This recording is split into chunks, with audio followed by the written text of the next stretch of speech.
Everything I've worked for, everything I've sacrificed, has led to this. It's out of your hands now.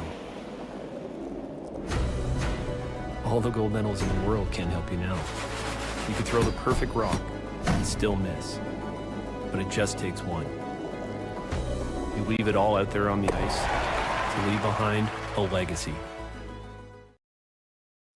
I don't remember a time when curling wasn't a part of my life. When I wasn't putting in the sweat and hard work to be the best that I can be. Clocking in the time, the effort to practice day in, day out. Curling is more than just a game. It's a family, a community. And when it's time to play, I know I'll be ready. Hardline, supporting hundreds of our next generation athletes. Look of it.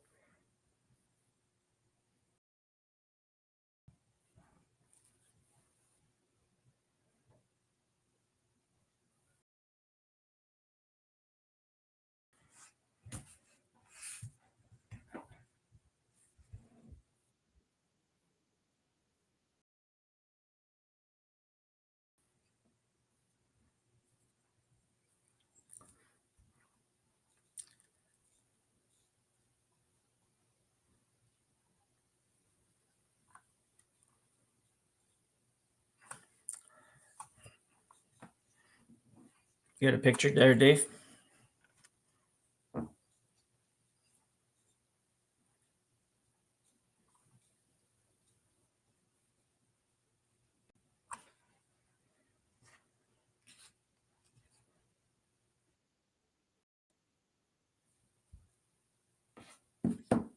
The Metal Hole Classic presented by Kioti Tractors of Ontario. We have this match here between Korey Dropkin and Brad Gushue here from the YNCU Curling Center in Sault Ste.Marie. I'm Dave Schmel. I'm joined by Jim Nix today. And Jim, I think we're in for a good fight today. Yeah, I think it should be interesting. It's sort of have the wily veteran of many years of curling with Gushue and somebody who's not new anymore on the scene, but it's still pretty young and pretty new relative to Gushue. So and has proven to be able to win at the highest levels as well. So I think it should be a great game. Absolutely. Korey Dropkin, obviously from the U.S. in the U.S.'s high performance program. Originally from the Boston, Massachusetts area, now up in Duluth, Minnesota. From the Broomstones Curling Club. His third, Andrew Ste.Marie, selling into the hack. Second is Mark Fenner, and the lead is Thomas Howell. Here we see Ste.Marie firing away.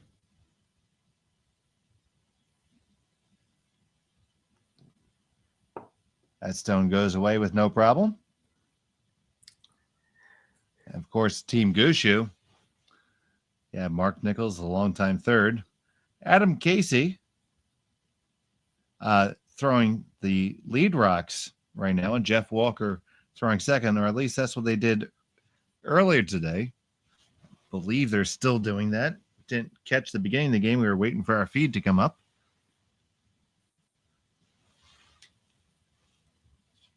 Yeah, Adam had a bit of an injury last week. His team Gushue with the. Go ahead. I'm sorry. No, that's good. I was just going to say he had a bit of an injury, and he was unable to use his arm as good as he should. So he didn't do a lot of sweeping, but he certainly looks recovered. I've seen enough of games in the last couple of games that they played that he's going full out for sure. Absolutely.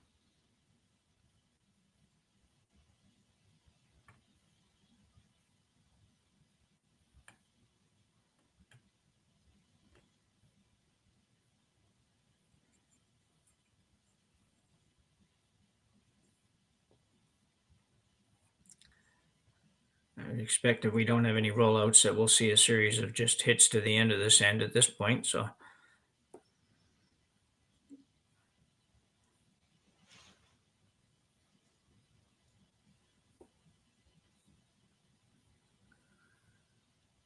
Mark Nichols was able to call his last game, and he was on point with his takeouts, especially the up waiters. They were fantastic. yeah, he's just a super solid player.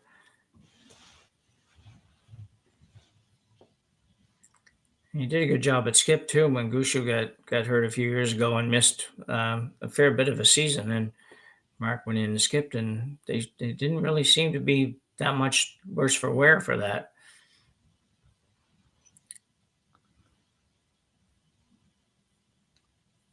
We're still trading hits here in the first end. Both teams finding their way here.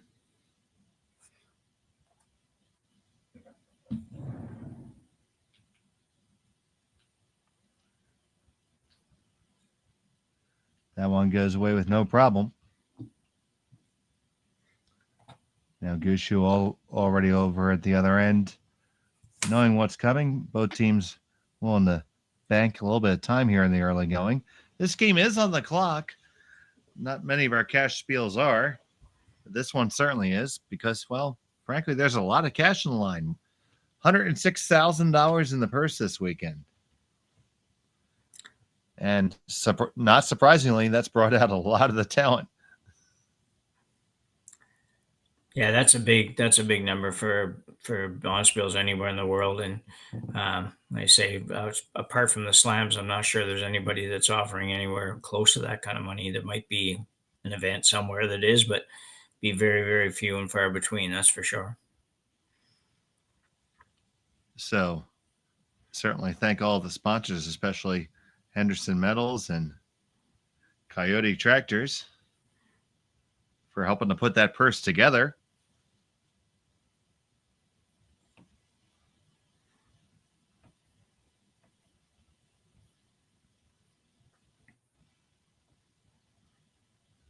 So here's Korey Dropkin, the Massachusetts native.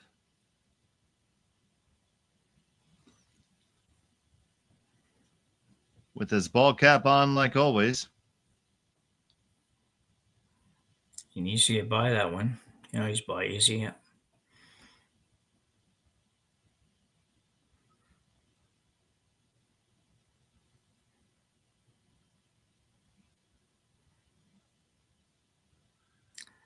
Yeah. Pretty good effort.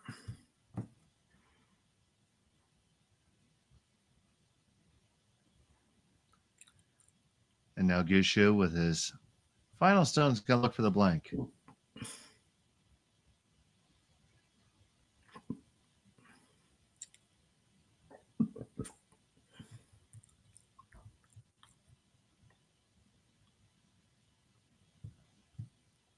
Figure he can see about half that stone.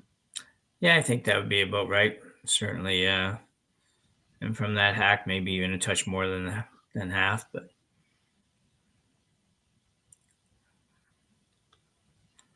he looks pretty good. Final stone on the way, and the blank attempt is made. First end in the books. We'll be back after this from Sault Ste. Marie.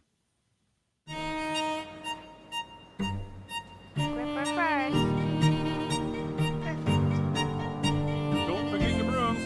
You got it!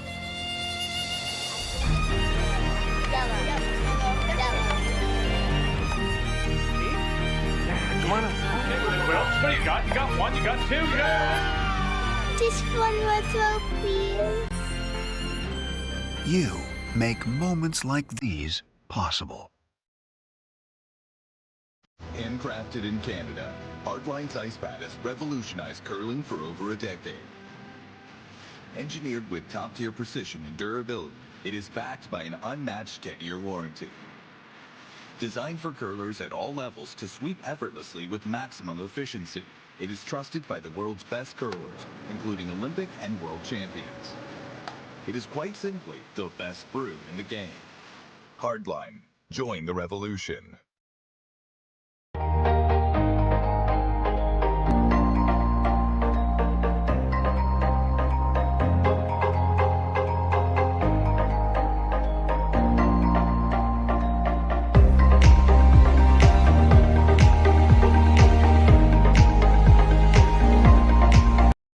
with Carnival.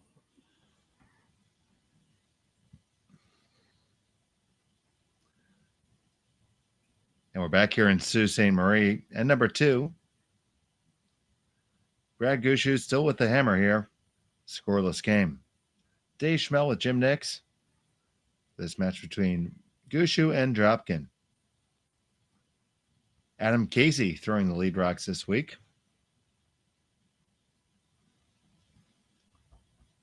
He is the alternate on this team as they await their new arrival, Brendan Botcher.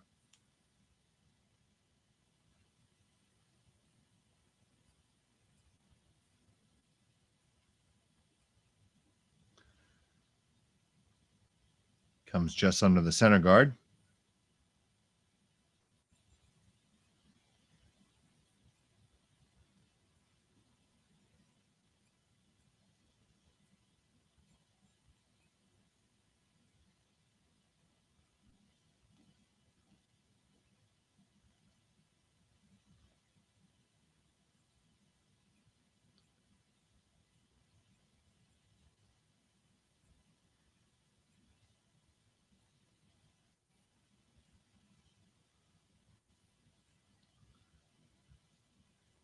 Thomas Howell brings this around right up to the face of the shot rock and taps it back just a little bit. So Gushue's going to like to come on down and increase the stack here. And yeah, it's a pretty typical kind of start for these teams that they'll do this a lot in the first 3 or 4 shots and then sort out who has an advantage and who doesn't and what needs to be done to make that happen. So, yeah, not uncommon at all. It's going to move a long ways, but it will. Yeah, we've seen tremendous finish on these stones. They were textured overnight. So now it's the 4th game on the rocks since they've been textured. So probably evening out just a touch, but still curling a lot. Yeah. Yeah.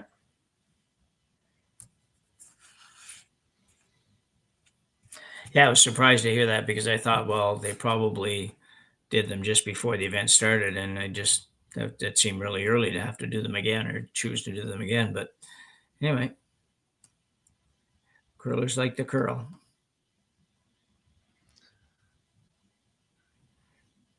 Well, isn't that what the late great Shorty Jenkins used to say? The game is called curling. That's right. Yeah.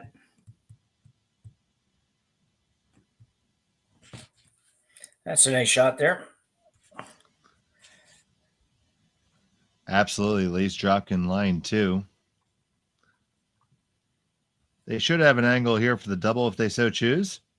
Yeah, it looks like it's about a half a rock double, and I would expect that they would go after this. Jeff Walker. Not throwing a ton of weight. Casey on this hard. On the one, they're going to roll on over. Does the other one clear? It doesn't, but look at where that rock just sits. Pretty well buried. Maybe half exposed, but not too bad. Yeah, it's a good shot because it puts it, even if Corey's team makes the takeout, they're probably going to flop a little bit towards the other yellow, so it offers up the double for Gushue after this shot.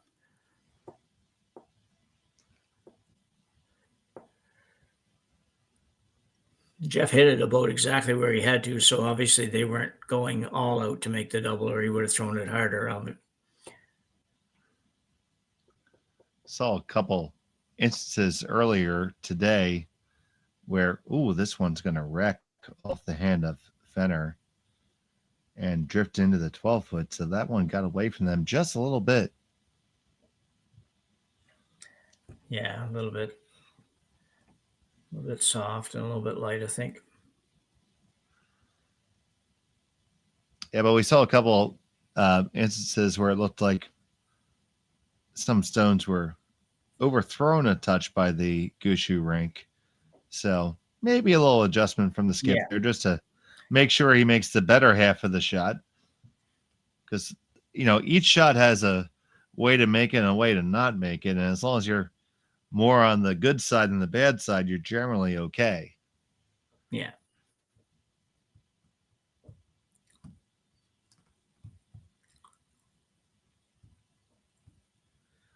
So now it is Dropkin on the back of the button. Gushue on the top 4. He's calling for the quiet weight hit and roll from Andrew Ste.Marie. And I'll get this out of the way right away. A shout out to Aunt Sue and Uncle Bill, who are surely watching their nephew, Andrew Curl, this evening. Both members of my home club. So hello, Bill and Sue. A good chance for Dropkin here if they can make this right to be able to be in a pretty good position. It's got a curl, though. Not going to quite do it.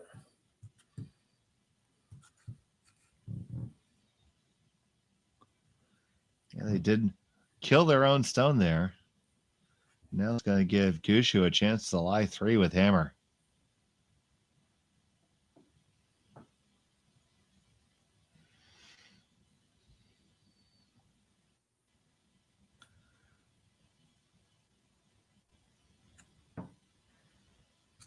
Yeah, the only saving grace for Dropkin is they should all be pretty bunched together, so he should escape or should have a chance to escape anything really dramatic in this end as far as score goes. But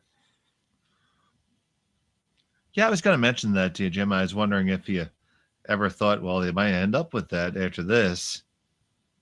There is a way to get that stone to go the other way. yeah, But that one did jump on him. yeah, he won't be happy Mark- with that. Yeah, Mark looks a little surprised there.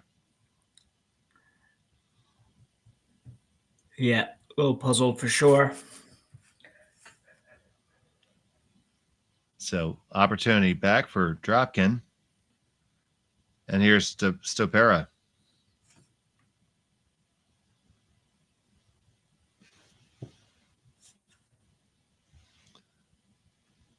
Fenner looking to hold the line. Now Hal's going to carve it over just a little bit. That was nicely done.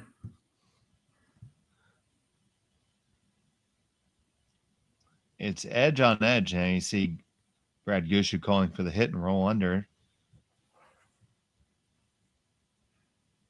You have to think that's still going to be accessible for Dropkin after this stone. Yeah.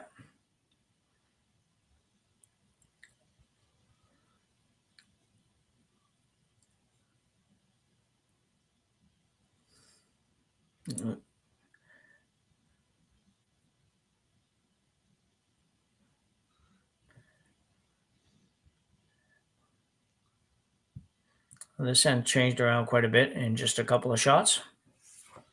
Oh, it certainly did. And I just noticed that Adam Casey is wearing a Jeff Walker jersey. Yeah. It's a good thing he's got the hair. Yeah. Yeah, you'd think a fifth player. I think they plan on him being the fifth player, that he'd have his own shirts, but I'd be saying, how about me, Skipper? yeah. Yeah. Trying to tell me something, Skip? Yeah. I just kid, guys. Please take it easy in the chat before you go crazy.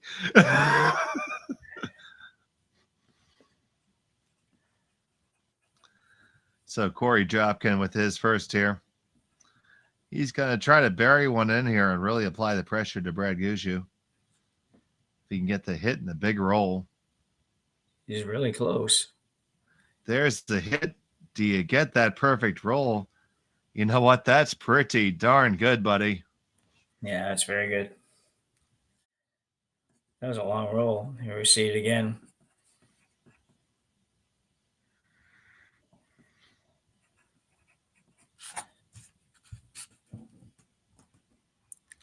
Yeah, super shot.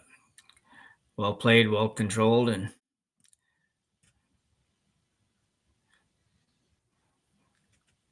I don't know for sure if Gushue can make the double here, or if he just wants to make sure he gets that one off the forefoot.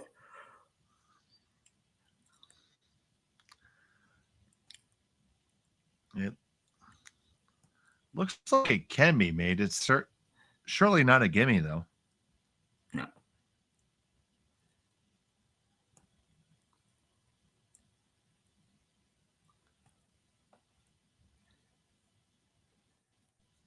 So here's Brad Gushue with his first in the second end.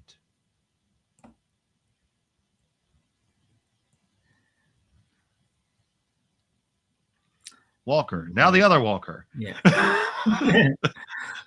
And they make the double and away they go. Did they get all the way out the hole? Not quite. It just hangs on to the side. Yeah, it's surprising. I thought that was going to go all day. So did I, buddy. I thought it was already gone. Yeah. So now Dropkin's going to be able to put the force on for sure here.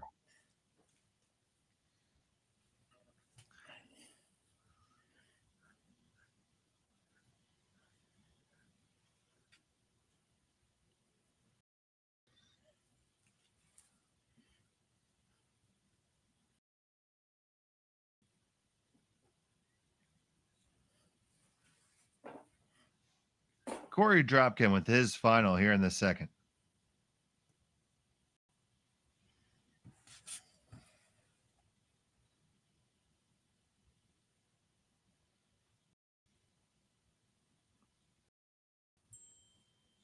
Fenner and Hal bringing it in.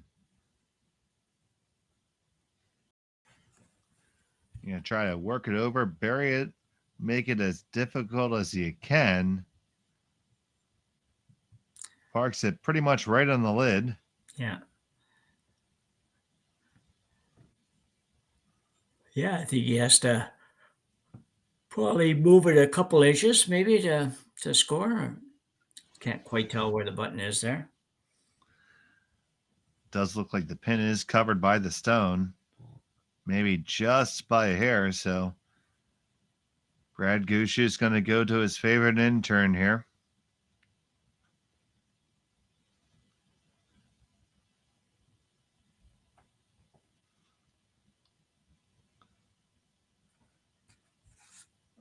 Final stone of the second end.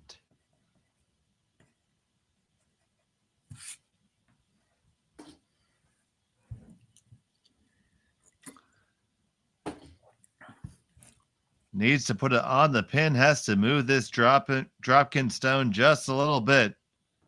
Casey trying to work it over. It needs to curl, it needs to bend. It's going to get there, move it enough and stay there. And one green, I think. Yeah. Yes, it does. It's one green. They go out of the way pretty quick. So score one for Brad Gushue. 1-0 after two. Here from Sault Ste. Marie. We'll be back on Curling Stadium.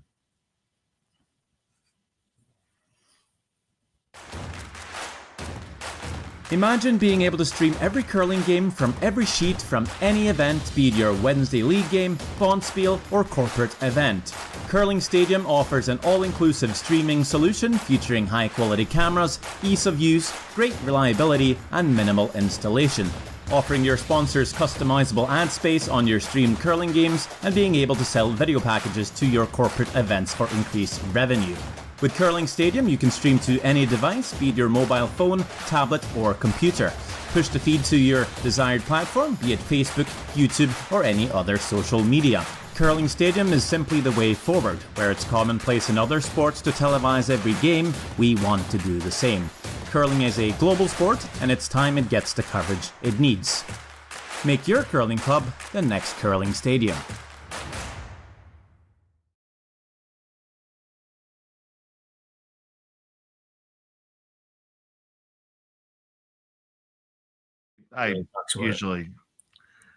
Yeah. We're back here at number 3. It was a single point for Brad Gushue. And now Korey Dropkin's going to have the hammer. They're throwing the yellow stones here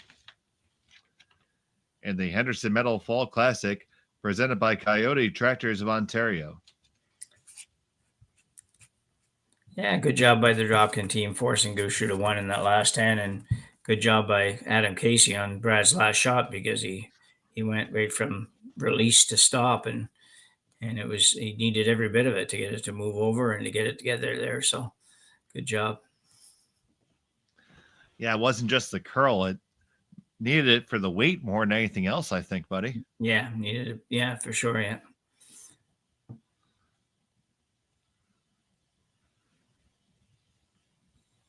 So here is Adam Casey.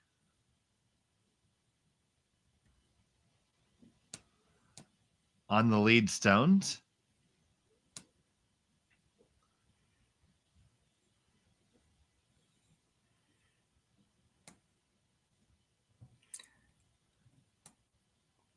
Former skip himself.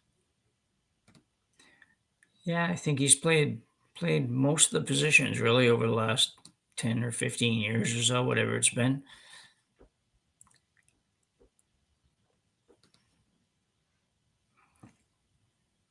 My daughter went to a curling camp that he was one of the instructors on, and him and Brett Gallant were both there, and they just loved both those guys. So that's one difference between Canadian curling and curling in the States. Had a friend of mine from Manitoba who is a member of our club, and he said, I'm a second. I've always been a second. I was trained to be a second rock. Yeah. And we don't get that really because a lot of times we don't have teams per se. We're just thrown together on any given day. We play all the positions pretty much all the time. Sure, yeah, people might skip more often, but the whole fact that you're trained and say, oh, you're going to be a second. Yeah, you should be a second. Yeah. That doesn't make a lot of sense to a lot of people in the States. I won't lie. Yeah. Yeah.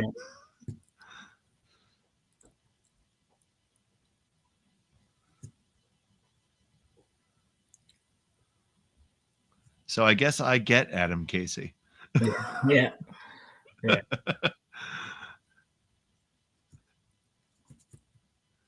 And right now he's going to get that rock right where it needs to be. What a brush. Well judged by the front end there.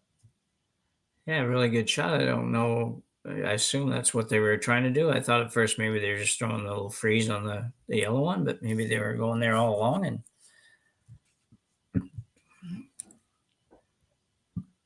Korey Dropkin's going to try to move a few.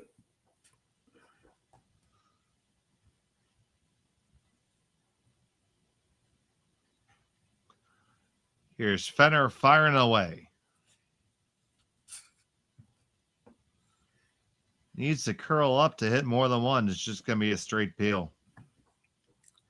Yeah, he definitely would have liked to have got a couple there, but needed to come up, like you say, about probably another inch or so to get two.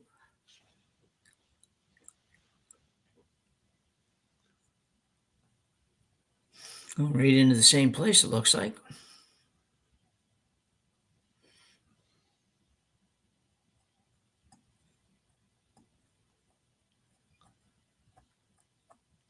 Walker with his second.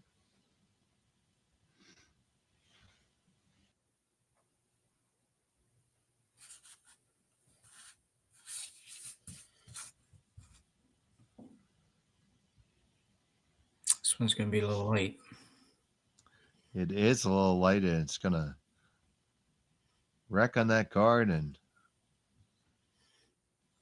move things around a little bit.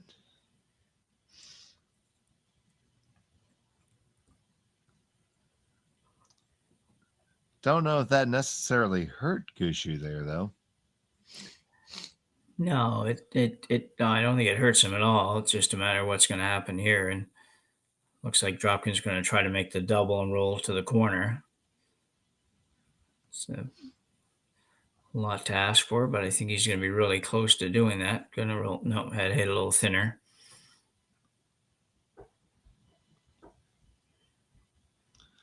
Not a bad effort, just a really tough shot. Yeah, yeah.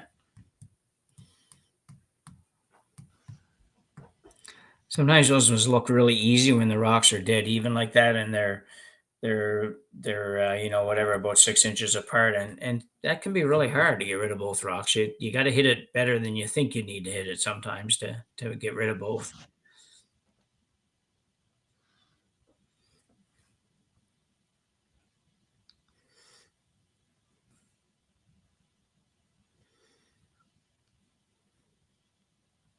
So here's Mark Nichols. He had himself a great game earlier today. Was really nailing his upweight takeouts. He was the peel master.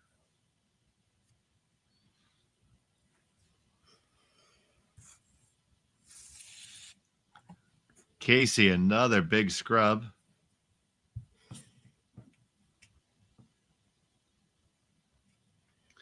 Now trying to carve it over just a touch.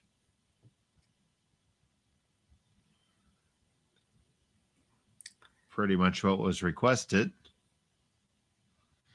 Yeah, that's pretty good, I think.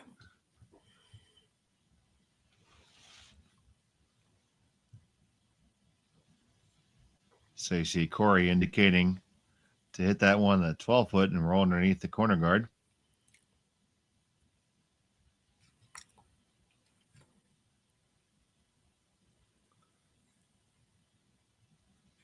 Which may help him in another couple of shots. It'll take a little bit of doing to get it to count for you, but this one's got to curl a little more.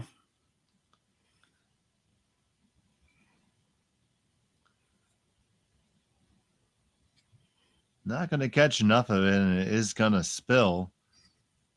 So it leaves just one rock for Korey Dropkin in there, and there's 3 for Gushue.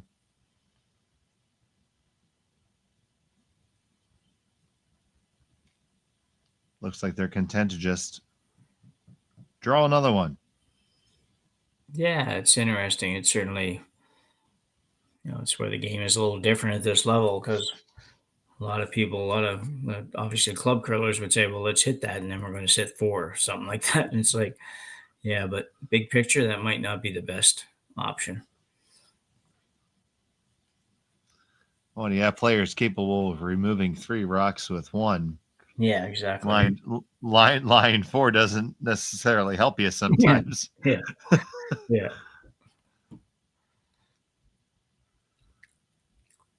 And they are lined up pretty good for Ste.Marie to take a little run at this, but Yeah. opting instead, it looks like, for the back line shot I saw. Yeah, I got to be really careful with this one. You could easily set this up in a bad place too if you're not really careful. The green ones on the right might be the saving grace for you, but you don't want to set up a double that's going to allow them to sit mini.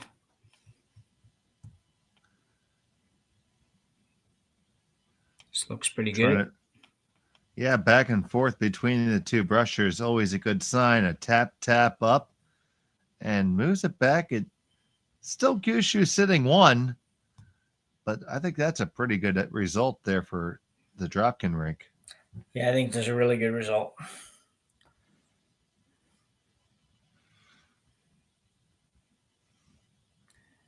He's only number 2, but he's number 2 very close to being shot, and he's also above the tee line, and I think it's a nice spot. Yeah, lots of things that are good. So what's your magic eraser? How do you get out of this? Yeah, well, I think it's I don't think Brad's in trouble or anything at this point, so I think if he can come in and corner freeze on that yellow, he's going to be in pretty good position. He just has to make sure he doesn't line it up with the back one at all.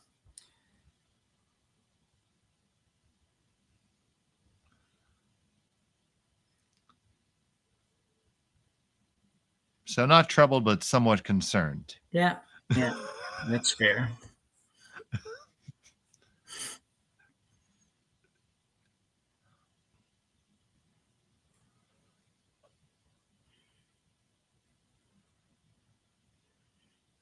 Brad Gushue with his first here in the 3rd.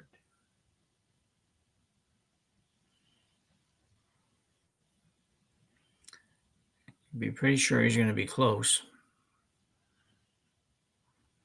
Oh, it's Casey really going holding hard. it past the guard. You can't over curl. You don't want to wreck there.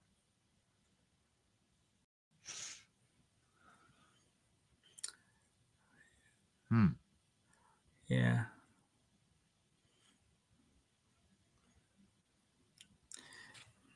It's interesting. I think he's it just depends on what Korey's going to do here. If he can find a way to get to the green one, then he's got a pretty good opportunity. Just a matter of Do you how. think? Do you think you could dig it out on the out turn side? Yeah, I think he can. I think it's I just don't know if he can move it far enough to sit 3 on the out turn. It's just, looking at it from here and recognizing we're actually even a little bit on the wrong side of the rock. But I think he can get to it. It just busts so hard at the end. I just don't know if he can get to it with enough weight to do a lot of damage. But really 2 is a pretty good score, so that would be fine. Just trying to see what he's looking at here. You saw Andrew reference the double off the rock in the 12-foot, but I don't think Korey likes that at all. No. Looks like instead he's going to elect to try to hit everything he can see of his own stone and advance things that way. Yeah, I'm not sure that the double off the outside one is, even though I don't know if it's time to play it, but it might be an easier shot than this one. He's got a lot of room to work with here. Well, if nothing else, you should be leaving one of yours close to the 4-foot, which you might be able to use with your last. That would be the saving grace I would think about this call.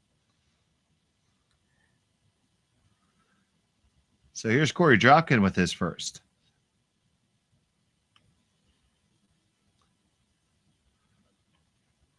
Just a heavy clean. Now trying to hold it. You got a skinny. You had to just paper it. Oh, when you just wreck them up a little bit, but you do move it off the button. So you did accomplish that mission. Yeah, I think that's a very good shot for sure. Gushue's got a couple of options, but right now you're sitting 3, and depending on what Brad does, you might have a chance at a 2 or 3 here. I think they indicated just a little tap and flop early on this shot to get number 2, probably half 4-foot or something like that, maybe even full 4-foot, and make Korey's draw for 2 if he chooses to play the draw. Very difficult. So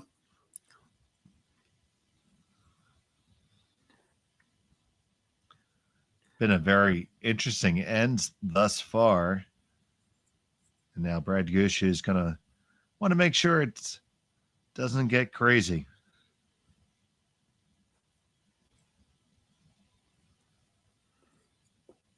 Gushue with his final stone of the 3rd. not an easy shot. He's coming across the face of the one that's in there. That's always a little bit tough from a sweep call point of view.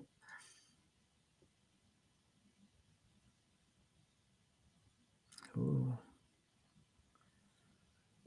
That slides on by after the hit, and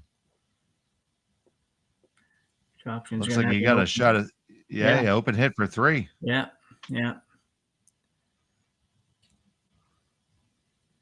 Brad's not too happy. I don't know exactly what his thinking there is, but it's a tough shot. It's just tough when you're coming across the face and on ice it curls this much to match everything up and then get the sweep call right and everything else. It's just tough. That was certainly not an easy shot. No.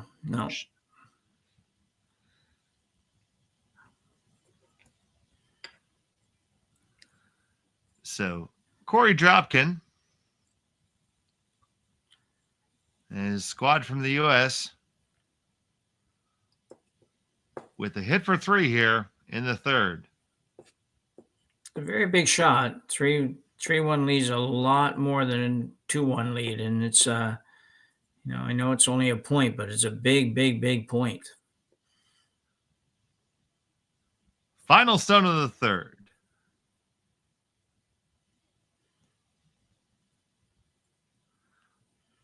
On it, hard to hold the line. You can't lose it. Don't lose it to the wall. You're going to get just past the guard and you make it. Yeah. And there you go. 1, 2, and 3 for Korey Dropkin. It is 3-1 after 3 here from Sault Ste. Marie. You're watching Curling Stadium, and we'll be right back.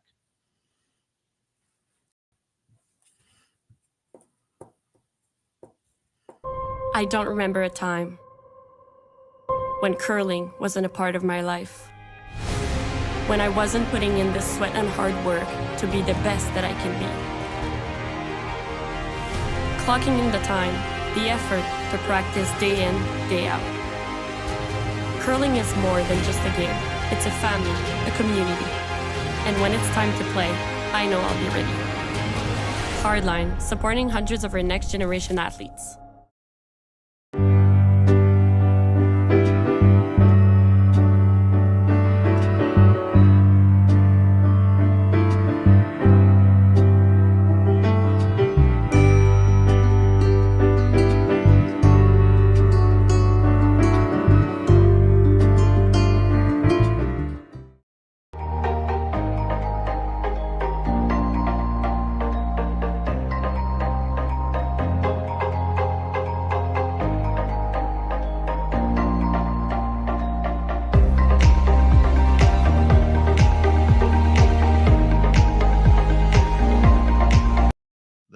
Nip and tuck game. Back here in the fourth end, it's a 3-1 game. Dropkin scored a big 3 there in the third to take the advantage. Brad Gushue having the hammer here in the fourth end, throwing the green stones. I'm Dave Schmel, joined by Jim Nix. Ryan Jakes on the 1 and 2s. And you guys are all with us, and we are glad that you are here with us here on Curling Stadium. You can watch all the action from every draw of every sheet. We make it real easy. Just go on to curlingzone.com. You can check those scores, click the little YouTube buttons, and get those streams and stay updated on all your favorite teams. And please make sure you like and subscribe us on YouTube. Click that bell for notifications. It helps us bring you more curling, and that's what we want to do. So fourth end here, Jim. Gushue needs a little bit of a reset and probably looks to score a deuce here, I would hope. Yeah, big end for Gushue. It's 2 is pretty big here. If he can get 2 and tie it up at the break, he'd be happy with that at this point. Wouldn't have been before the previous end, but yeah, I think you'll see him. He'll be very aggressive. He's usually fairly aggressive anyway, unless he has the lead. So I think I think he'll be going that much harder here. He's probably not in a great mood right now, so he'll try to take that out of the Dropkin team. Might be tough though. Korey's team's playing very well.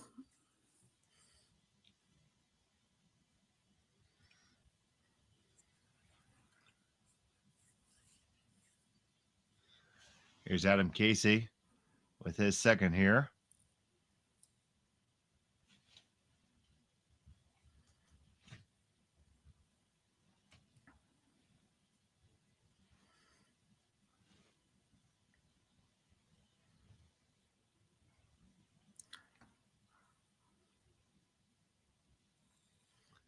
This one's just a little heavy again.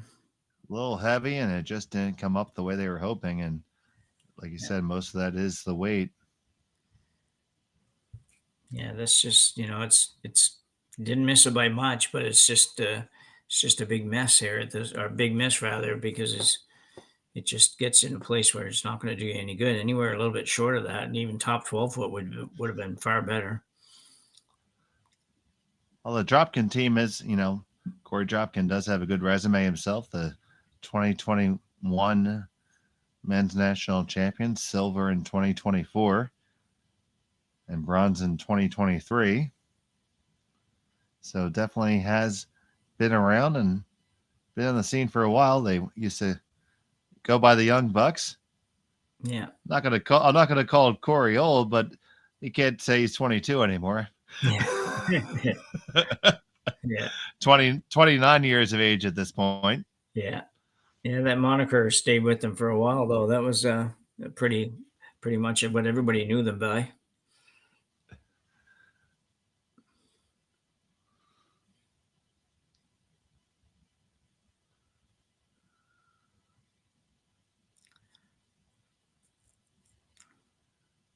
This stone here is going to get down there, rattle them around just a little bit, shuffle the deck.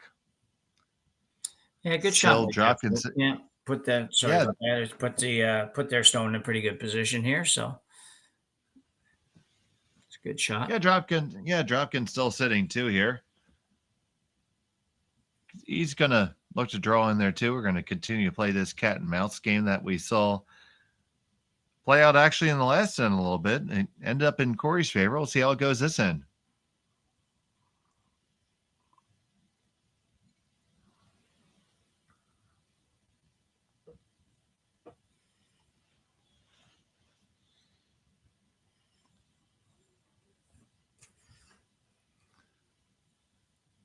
Fenner trying to carve this one in. Probably a little bit heavier than they were hoping for. Yeah, I think it cleared the back yellow enough that Dropkin could just hit his own onto the green and remove it without too much trouble. But interesting to see what Brad's call is here.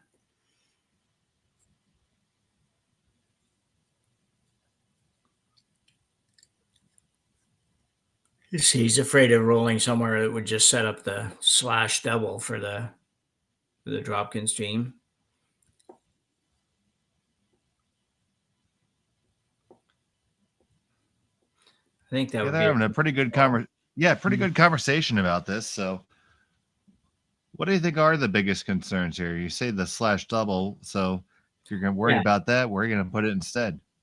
Well, I think where Brad just indicated, you can hit that and roll just to the outside a little bit. Still sit in a decent position. The other option I thought was the top one, just tap the green one a little bit and just change the angles of hair so that you're not lined up on both of your greens sort of thing. So, or both your yellows rather. That should be okay. They will make the double take out there. Does Jeff Walker. It's Gushue, line 2. With no real double to speak of, I think it's it's not really there's not really a double there, so that leaves Brad in a good position to sit 2 after the next shot too. So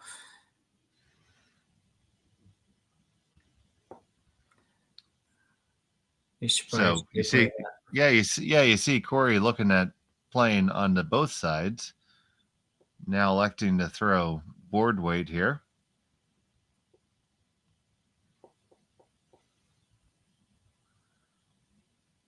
Enters Ste.Marie.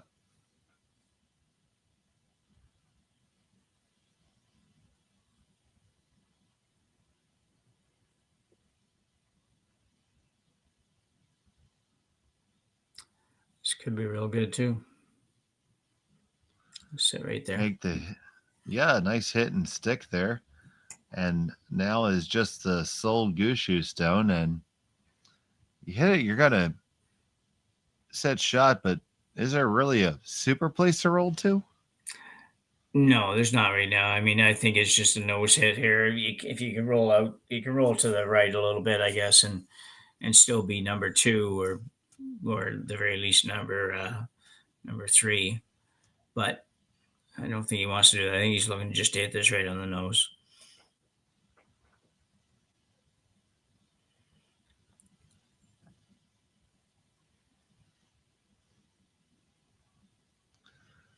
Trying to work this over to get to the nose, and they will indeed.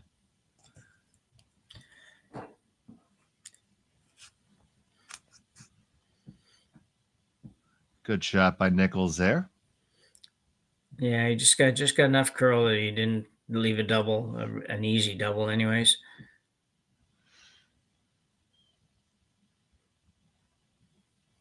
Now you see Dropkin. He's going to make a play on the run back, it appears. Yeah. Indicating peel weight.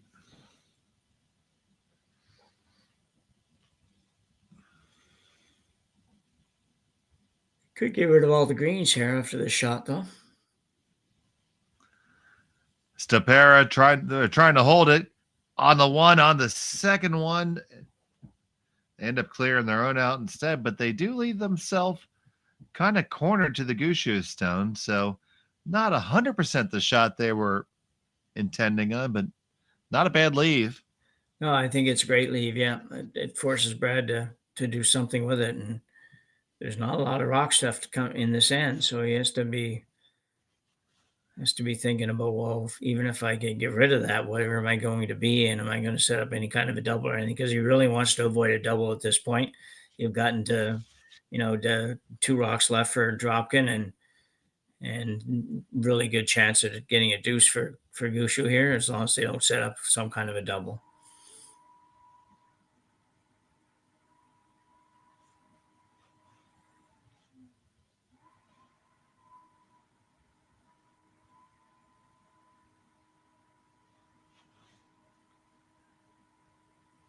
Trying to work this stone over. They want to cross the face a little bit. Now, do you cross it too much?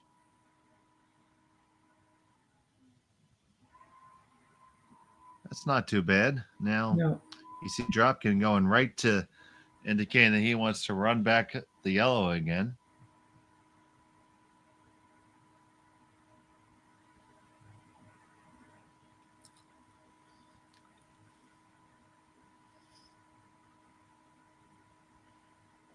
He's going to do that. That was his first instinct, and usually you want to go with your first call. That's generally the shot that you want, right? Yeah. Yeah, it's a good way to think about it. If you're having had a hard time deciding, and I'd say 9 times out of 10, your first thought was probably the best thought. So, and usually the one that you feel like you like to play, even if it's not the right shot. So, it's a good way to think about it.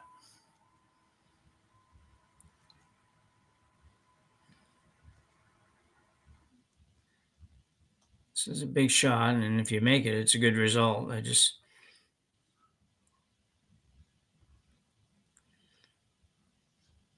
Whoa, yeah, that was pretty good.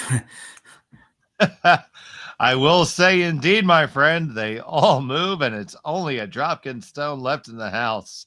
How about that? Yeah, that was a great shot. You see Korey coming out here, and he's going to slide right down with it. And really not a lot of sweep until right now, a little bit just to make it move. And just a perfect shot. And Korey had to show off and slide behind his stone the whole way so we couldn't see it. Yeah.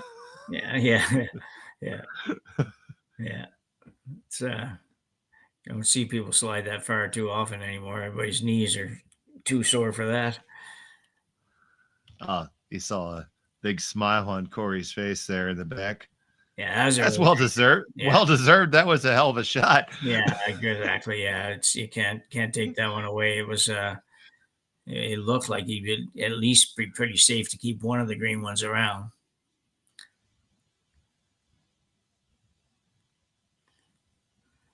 Brad's going to get a roll. I don't know if it's the roll he was looking for. Can he get it over behind the corner? Yeah, pretty close, but it's gettable. It is half open.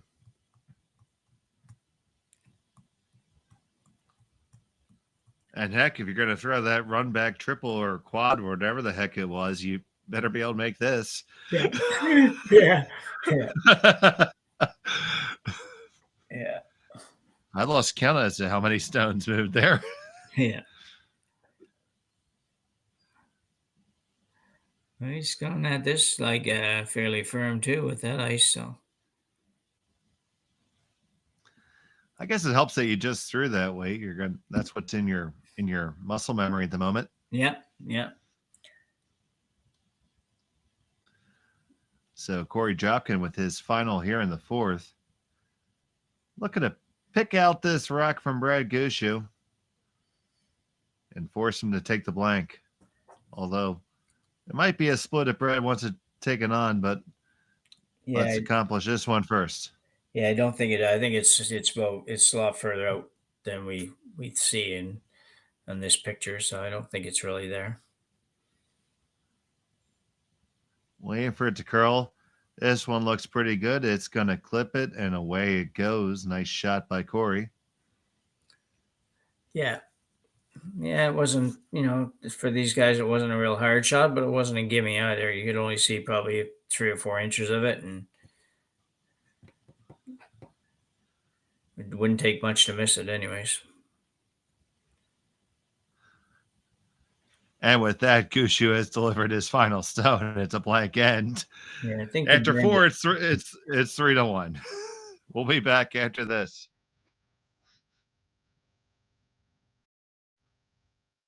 On behalf of the volunteer board, the support team, and all the families who will be helped by this year's Sandra Schmerler Foundation Telethon, thank you for being a part of this historic moment. $1,126,014, a new record, exceeding our goal, and most importantly, countless families from St. John's to Victoria to Yellowknife and babies in over 100 hospitals in between will be impacted by your generosity. And we couldn't do it without the amazing partnerships we have with Curling Canada, TSN, and Net2Phone Canada. They connect you, our generous supporters, with so many of the Scotties participants and our volunteers on Telethon Day. A special thank you to Jocelyn and Brett for sharing little Luke Gallant's stories, and all of the families across this great country who shared stories of how Sandra's legacy has helped their little ones grow up and become champions. In each of the last 3 years, because of generous supporters like you, the Sandra Schmerler Foundation has been able to give back $1 million to help babies in every province and territory. And this year's telethon will ensure we can continue that incredible momentum. Thank you for helping champions start small. Thank you, Canada!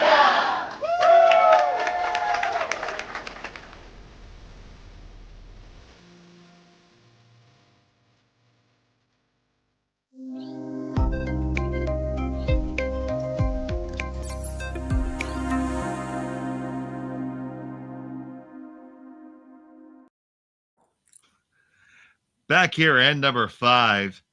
Dropkin versus Gushue. Gushue with the hammer here, trailing by 2. With the hammer. And when we get a moment, we're going to take a big shot at what changed the complexion of that last end. Yeah, one more look at this, and this is a tremendous shot by Korey Dropkin. It's not an easy shot by any stretch, and if you don't make it, you could be looking at a 3-ender. Instead, he makes the run back, gets both greens, and nothing but yellow left in the house.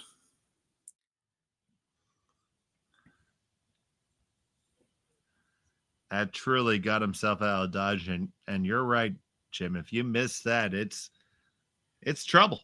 Yeah.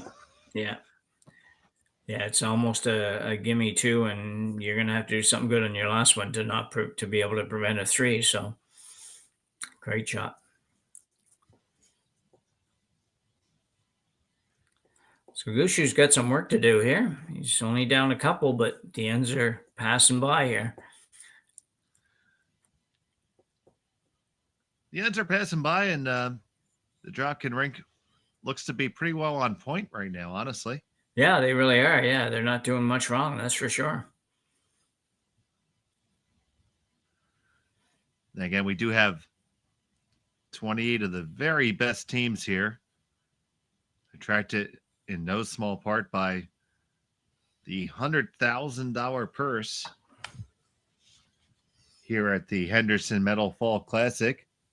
We thank them and Kioti Tractors of Ontario for putting up all that extra money. Yeah, that's a lot of extra money. That's not that easy to come by. Sometimes a little bit easier out west, I guess, probably than in the east. But these guys are only sort of bordering that, and I know it's a great hotbed of curling, a great curling community. But regardless, that's a lot of money to track down to run these events. Yeah, the entry fee was $1,500, so that means a good $65,000 is at it. Yeah.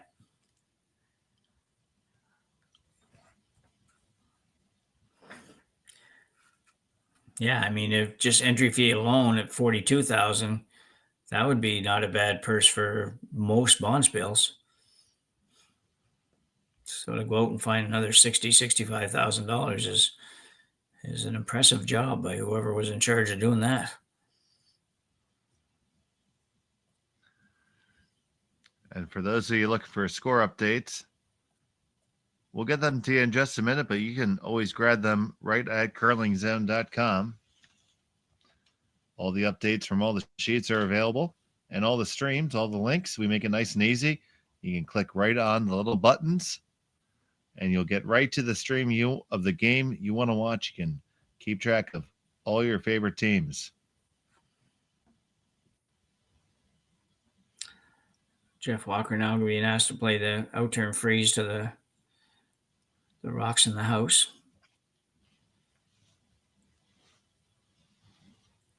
I don't know if he's going to get there.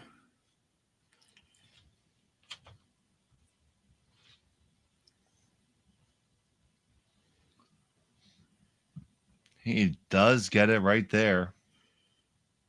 I was watching Adam having to sweep as hard as he's had to sweep in this game. Makes me wonder if Brendan Botcher's really quite ready for all that. I know he's in good shape, and I know he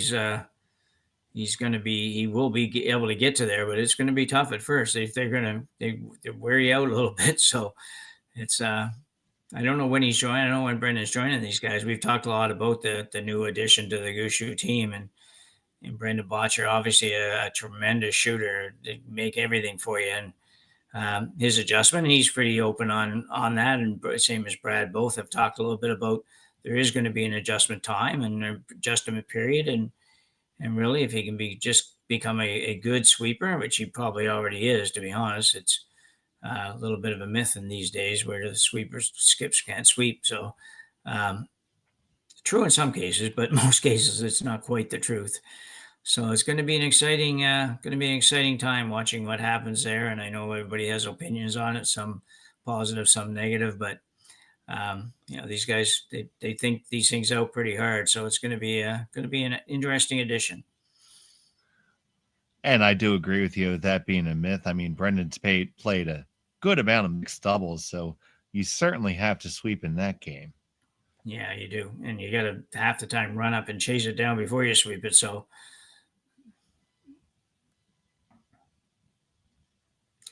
Gushue's got a couple rocks in the house here. He's going to have one more in here in a minute, I think. Oh, no, he's going to come right up over in front of the guard. Don't know what exactly happened there with that one, but they will not be happy with it. A quick look around the rings, Jim. We have Epping 2-0 over McEwen. Schuster 2-1 against Mike McEwen. It's Mike McEwen with the lead. Morizumi 3-2 over Brad Jacobs. Maeda 5-0 over Simmons. And Abe 4-2 over Kui. That's interesting. Kui's having not a good weekend so far. So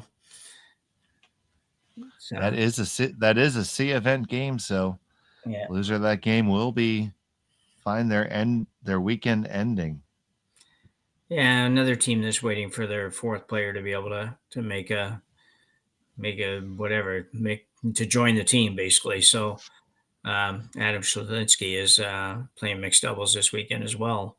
I think on the U.S. side, if I remember right. But anyway, he's playing mixed doubles and wasn't able to make this, but he'll be joining them for probably their next event, whatever one that might be. But these guys play a lot, so it's probably next weekend or the weekend after at the latest. Here's Mark Nichols with a stone on the way. Casey tried to hold it on. You might be able to get them all to go right now. Hit the one. There goes 1, 2, and 3. They're all moving. Do they all go? And tell you what, that's a great shot. He's sitting two. Two of them go, and you leave yourself sitting two. Once again, Mark Nichols on the hits. Yeah, I don't know. I don't even know what hits what and everything else, but he throws it, hits it into the pool, and everything was just lined up well. And then Jeff made sure he got that one over behind the corner without sweeping it out past the yellow. So great job. The doubles here return though for Dropkin. It's pretty flat, but I think it is there if you want to throw it with enough force here. That is going to be the call for Andrew Ste.Marie here. Yeah, there's very few competitive players that can't throw the high hard one anymore.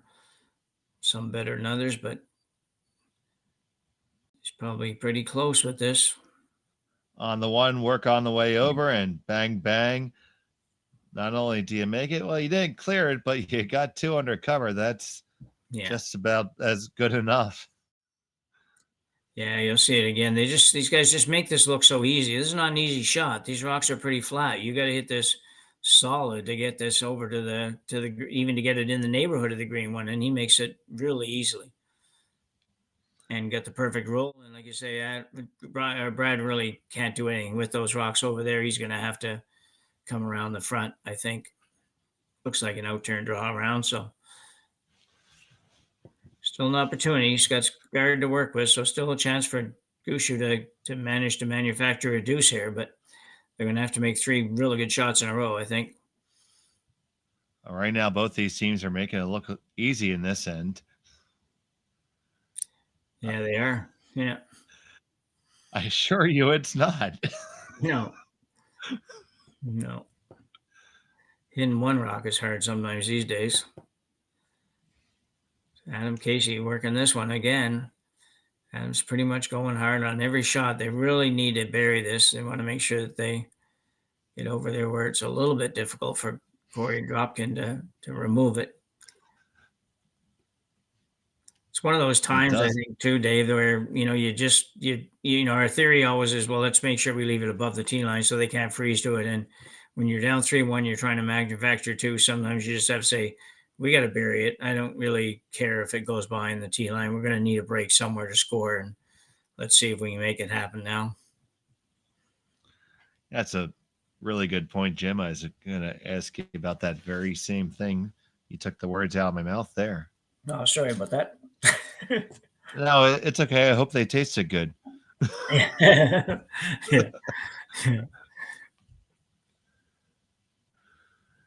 So Corey's got to try to follow it down. He has to make a good one here, or else Gush can start to manufacture something. Corey's having a pretty good game so far, so I would expect this to be very close.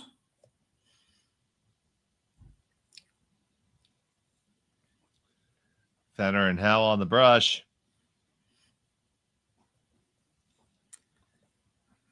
Sweepers back and forth, back and forth. He's got to be in the neighborhood. That's usually a pretty good sign. Needs to find its way home, and that is not too bad at all. No, pretty good. I think it could have been a little bit better. I think they just got a little excited on the brooms, but I think they could have got it a hair over and a hair shorter and would have been better, because I think Brad can remove this. It's not easily, but he can. But he'll leave Korey Dropkin the exact same shot, and if Korey makes it good, then the end's over for Gushue. So, but Jim, would you ever give a thought to looking at the other turn here? In turn side, yeah, I have to have a look at it here. Yeah, you could. I think it's going to be harder to get to the yellow, but the staggers are right that it seems like it'd be easier coming into the yellow from the intern side. I just don't know if there's enough room past the guard to get there. And they certainly should be familiar with this one. That's obviously a huge part of it, having the familiarity with the shot that you're calling. Yeah, especially when you're down with skips rocks. Yeah. Oh yeah, here's Gushue with this first, trying to work his way down there. Now Casey on it again and again. They tap it and move things around, and it is Gushue sitting shot right now, right on the pin. Well, he did free it up a little bit, though. If he ever could get a miss somehow, he has a little better chance of moving that. He clearing the back one and picking up the extra point. What's his name? Andrew Ste.Marie was indicating maybe to hit about a quarter of or half of the green one and they'd catch her on the side, but I don't know. That'd be tough too. That was Andrew's first instinct, and I think it might be there, but like you said, that's a pretty tall order. That's a double whopper with cheese. Yeah, that's I think the draw makes the most sense. I think the other shot is possible for sure, and could maybe get rid of all the green ones. I just don't know if it's worth the go. I think a little freeze on it would be pretty good. Move it 2 inches would be okay, but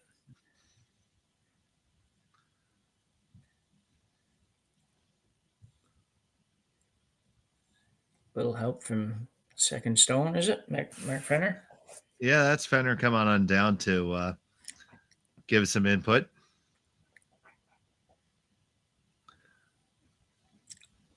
Fenner and Howland have played for a very long time together.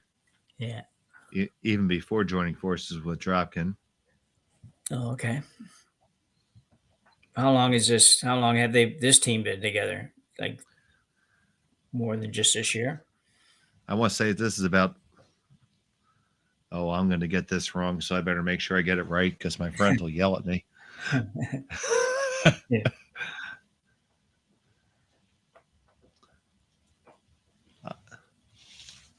I had to guess they'd be like everybody else. They would have tried to do it in term ready for the quadrennial.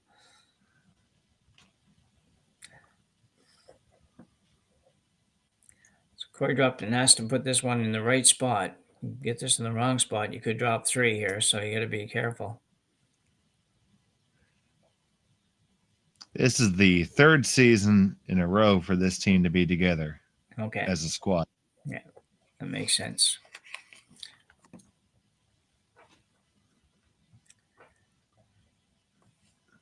The year prior, as opposed to having Andrew Stopera, it was Joe Polo throwing third. Lending his tutelage, so to speak, to Korey Dropkin. I do remember that being the joke that he was the old man amongst the young bucks. Yeah. It was the young bucks and Joe. Yeah. And he had, I don't know if I just don't even know if I'm imagining this or not, but he had kind of sort of semi-stopped playing for a couple of years, hadn't he, Joe Polo? Yeah, for a little bit, yeah. Yeah. So Gushue has to make a good one here.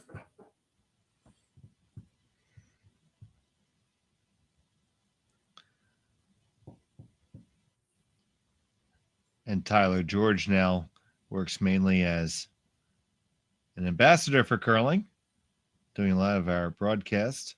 Yeah. A lot of local grassroots outreach, and Tyler's been great for our community. So here's the final stone of the fifth end for Brad Gushue. Needs to rattle around a little bit to try to get his deuce here. He can just get to the lid. He'll get it. On it, hard to hold the line. Can't lose it. Doesn't look to be heavy either. Do you have it there? Now, do you have the line? Carve it over a little bit, and what a shot by the veteran Skip. And he gets his deuce. So a score or two, and we're all tied up. We'll start over again in the sixth when we come back from Sault Ste. Marie.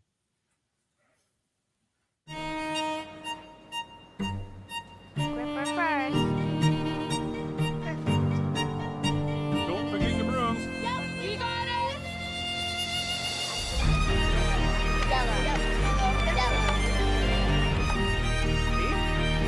Come on up.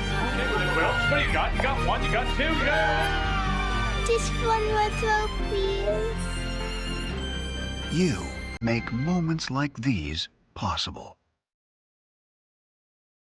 Handcrafted in Canada, Hardline's ice pad has revolutionized curling for over a decade. Engineered with top-tier precision and durability, it is backed by an unmatched 10-year warranty. Designed for curlers at all levels to sweep effortlessly with maximum efficiency, it is trusted by the world's best curlers, including Olympic and world champions. It is quite simply the best brew in the game. Hardline. Join the revolution.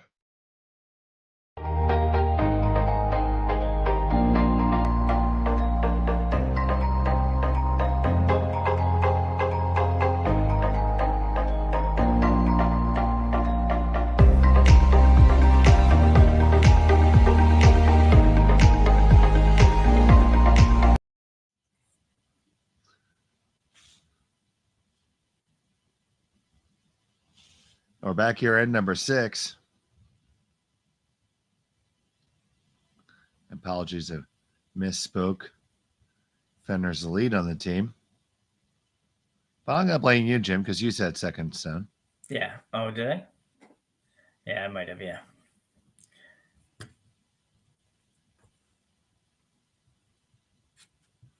Yeah, that's Fenner that threw it, and it was Hal that came down. I got my boys confused for a second. I do apologize. Okay. Mea culpa, mea maxima culpa. Okay.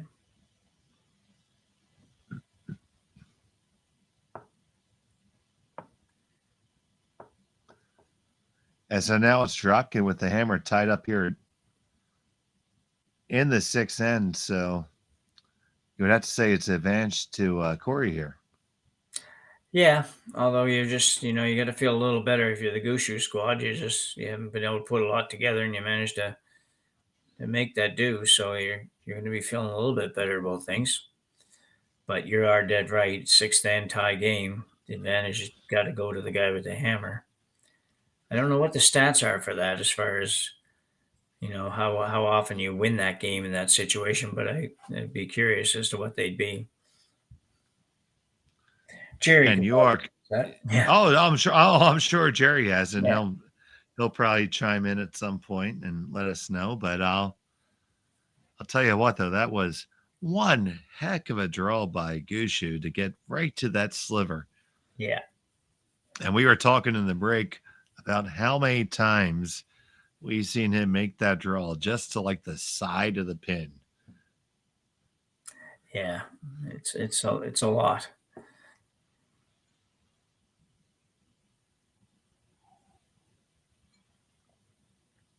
That's one of those things. If you're Korey Dropkin and your opponent makes that, you just tip your cap and say, "Nice shot, skipper." Yeah.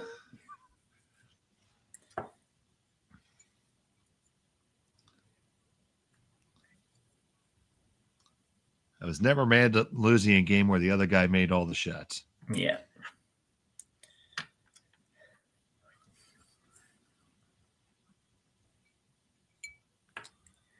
We're playing a little bit of defense here.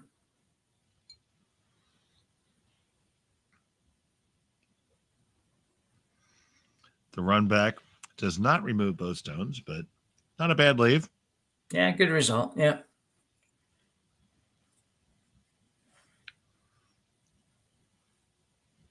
Now Dropkin looking at the options, trying to see what the angles are in those cards.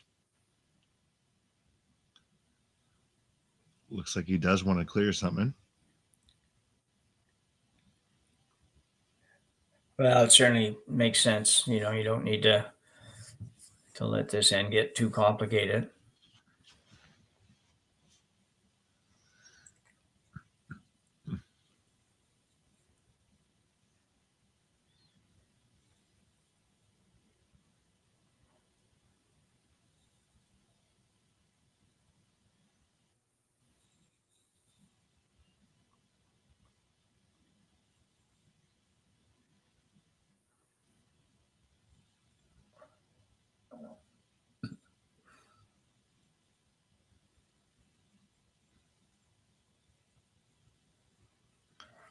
So that mission is accomplished there. So if you're Gushue, are you pressuring hard to force Dropkin to a blank here? Yeah, I think. Yeah, well, you'd love to force him to blank, and at the very least force him to 1. Although he wouldn't be terribly upset with taking 1. But he wasn't quite sure what Brad was going to play here, so he's on the guard. He's actually going to try to guard the green one, even though it's not shot right now. He's hoping it might be at some point. That's a good draw. Good guard.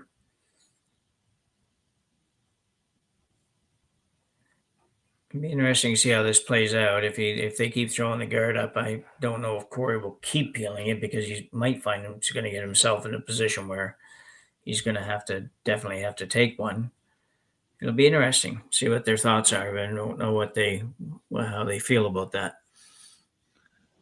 Just a straight peel there, and Gushue immediately indicates a guard. So let the game and cat and mouse start.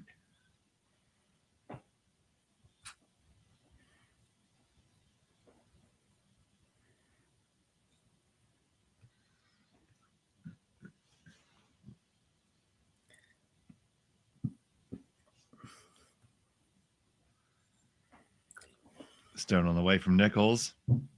Needs to curl over a touch. Also looks to be a mite heavy. Yeah.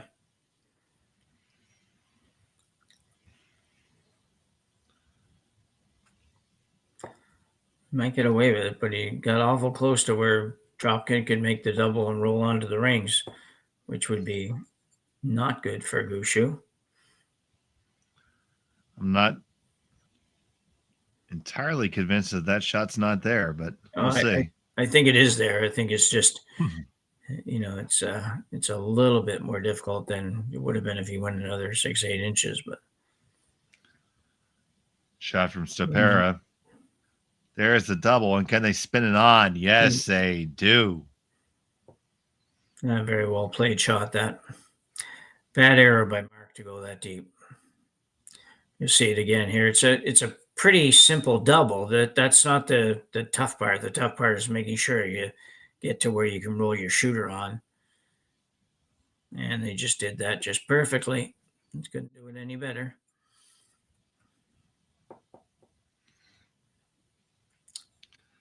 So now it's Team Gushue chasing here a bit.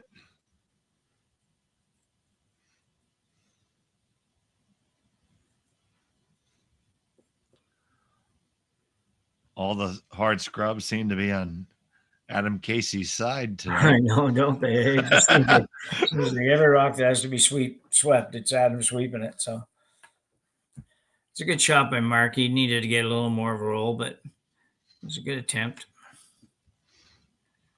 Bad part for Gushue here is that no matter where these rocks go, really at this point, the double is not going to be an easy double.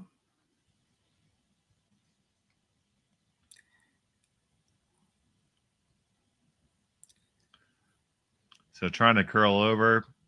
Ooh, just want to make sure you stay on the range. Can't afford to roll off. Can't ever roll off. And it just hangs on to the back. They are spaced about as far as possible. Are they ever? Brad may take a run at this. It's possible that he may say, because really he hasn't got much. So he may take a run at this. And yeah, there's not a lot to lose, is there? No. Yeah, if you try to make it and you don't make it, then, the Dropkin splits the house and puts them even further apart, which would make the double impossible. But, the option, I guess, is to hit the one at the top, roll onto the rings, be shot rock, and make Dropkin play it, which is maybe not bad either. So the team's going to come on down and at least meander that way and have a discussion. Yeah. Snacks are probably all at this end too, so. No, they're not coming any further. Both Walker and Walker in disguise are hungry right now. Yeah. Great picture. Thank you, Ryan. I love you. Walker 1 and Walker 2. And there's a timeout called. So now the front end is officially allowed to join. Yeah. I think at the end of the day, they'll play this and play the intern and probably play it to hit and roll on the rings and force Dropkin to do something with it, which may make a better chance at the double. I don't think they'll take a run at the double on this shot. It'd be tempting, but I just think if you don't make it, you're definitely not having a chance at it on the next shot. So it's either that or you ignore the whole thing and go around it, but I don't think they'll do that either. It puts the whole game on the line in this situation. So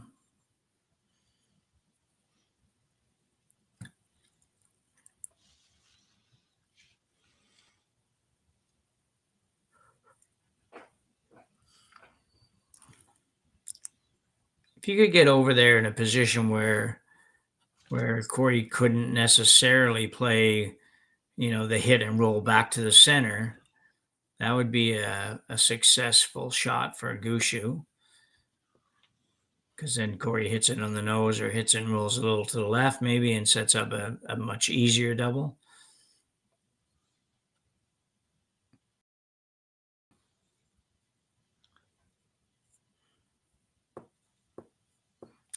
So he's going to play a hit of some sort anyways. We know that much.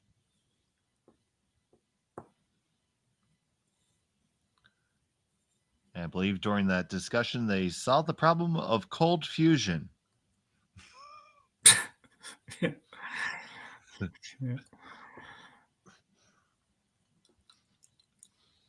Still not sure exactly what shot he's playing, but probably be able to tell by, speed wise. So he can't be playing the double, I don't think.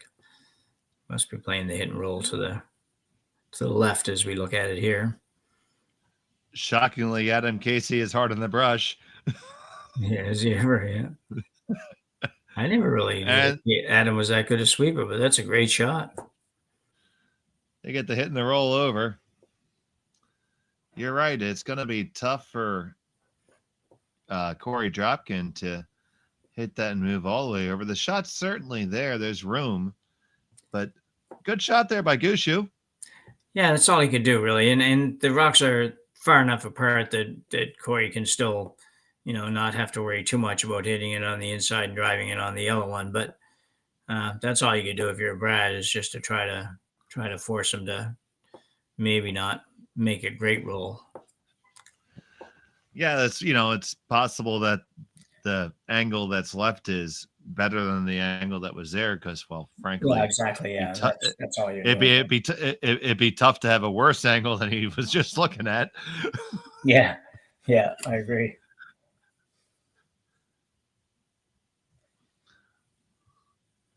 So here's Korey Dropkin with his first of two in the sixth end.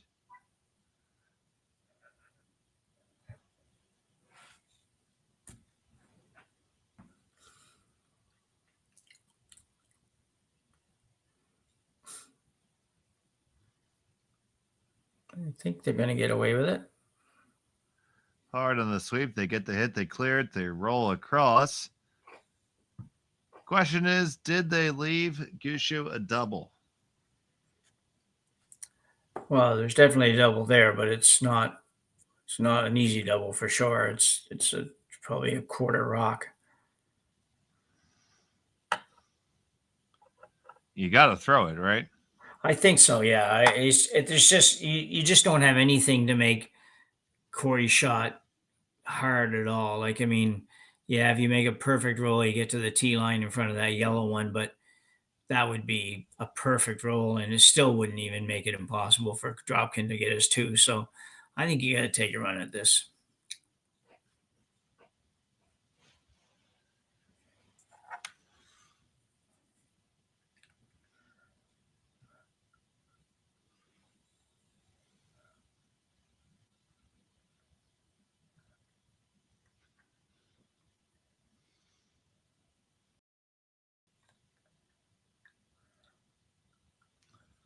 So Brad Gushue, with his final stone of the sixth end, got to make this really tough double. He's going to be in the neighborhood, I'll tell you. It's going to be really close. You're off the one. Come on across. Do you make it? Yes, you do. Great. What a spectacular shot by Brad Gushue. Yeah, it's a tremendous shot. And actually, even stage, you'll see it here again. There's not a lot of room for error on this. The rock is curling away from the one you're trying to make contact with, and you're only trying to hit an inch of it. As you can see, just absolutely perfect. Called very, very well. Swept perfectly. Great curling shot. Now, Korey Dropkin is going to have to take the blank here and move on with hammer in the seventh. Final stone, event number 6.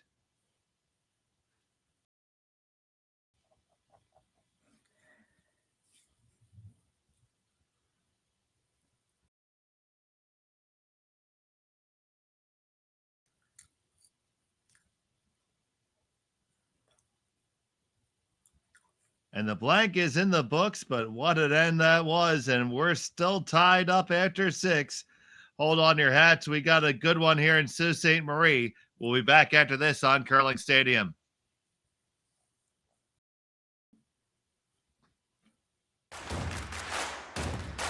Imagine being able to stream every curling game from every sheet from any event, be it your Wednesday league game, bonspiel, or corporate event.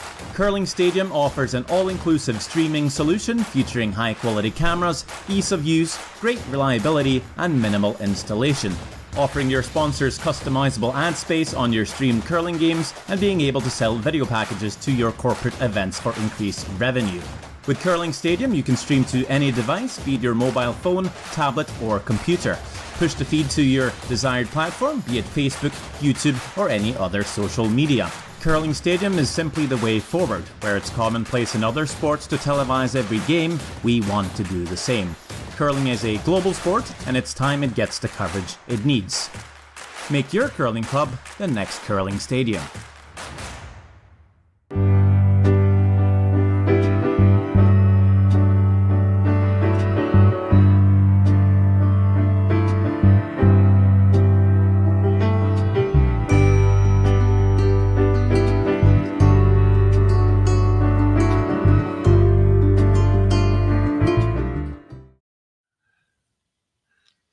Seventh end, we got a barn burner here in Sault Ste. Marie at the Henderson Metal Fall Classic presented by Kioti Tractors of Ontario.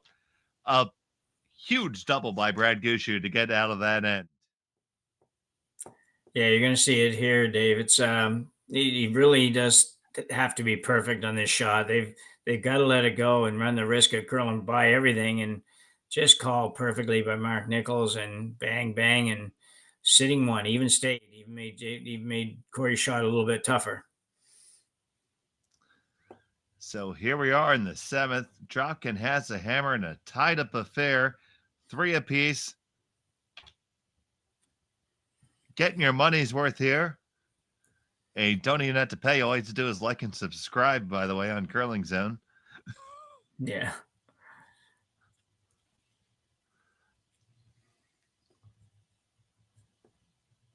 So yeah, the center guard up, and Gushue's going to come up right on down to shot stone. So mentally, you have to not let that deflate you if you're Korey Dropkin there, because you had to feel really, really, really good about where you were there.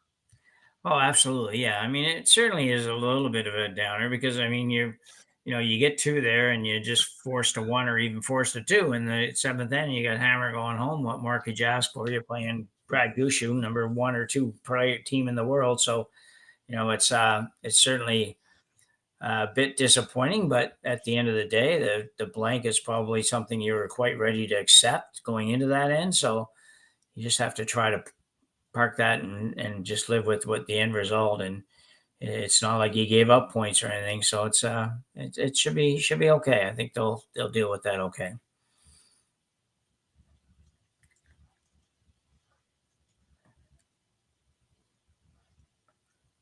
Probably deal with it a lot better if they win this game though than if they don't. So it's Oh, well, isn't that for sure? yeah.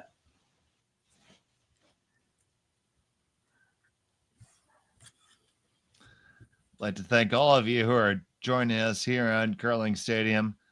Thanks for taking the time out in your day to join us. We truly do appreciate it.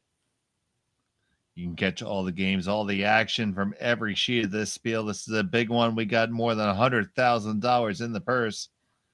All the scores are available on curlingzone.com. Just click right on there. You have all the buttons. You can watch all your favorite games. Hit our YouTube page. We have playlists for all your favorite teams. Check them out. You can always stay apprised. You're never going to miss a second of the action if you follow us.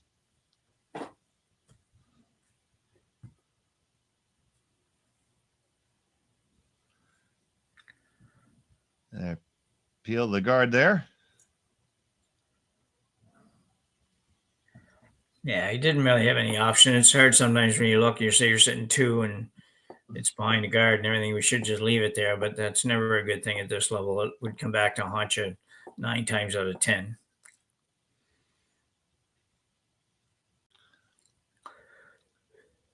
So now, with this up, now without guards, do you think Korey would ever try to blanket again?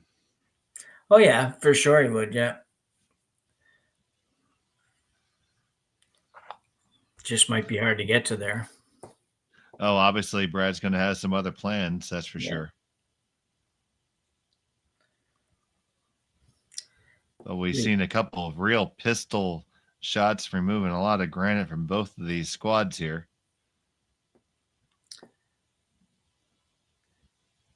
Yeah, it seems Corey's content with just removing the guard as well on this peel. And the only way I think you're going to get to a blank is if he chose to run one hard back into the pile and eliminate a few rocks. But that would probably eliminate his rocks as well. And maybe only his rocks. So I think I don't think he's going to do that. Here's another straight peel.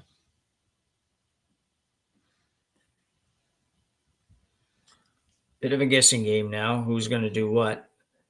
It's pretty simple at the start. You know what either team is going to do for those first 3-4 shots, and then all of a sudden it gets a little bit more difficult to predict as the rocks gather in the house. Yeah, you saw Brad indicate for a second that, considering playing a little bit tighter to the rings, but elected to throw the guard with this one.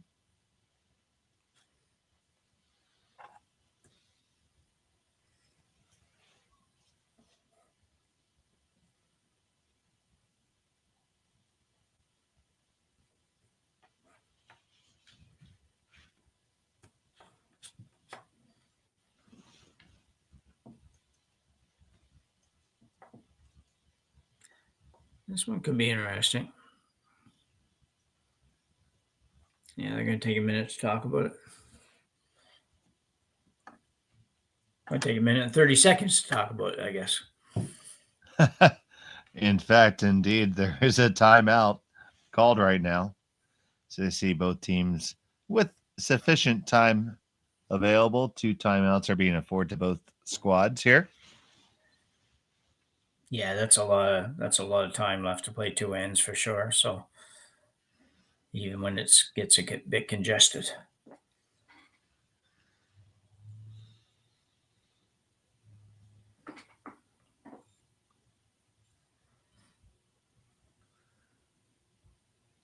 So we see Ste.Marie and Fenner. Now Hal's going to get an invite.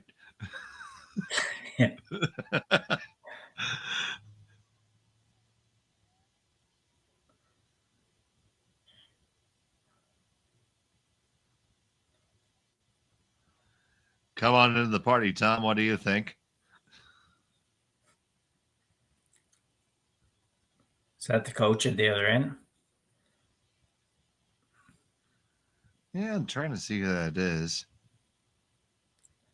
I know, but he might as well go in and stay warm because you're not going to get much input into this, I don't think.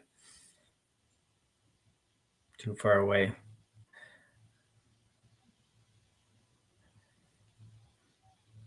I wouldn't be surprised to see him run the one that marches through, really. Run it into a little bit into the pile or into half of the pile, if you will, and get rid of a couple of rocks. And you're probably going to lose one of yours, but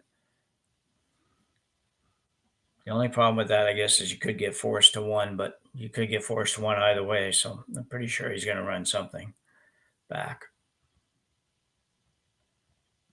Yeah, I think it is time to make that call. Yeah.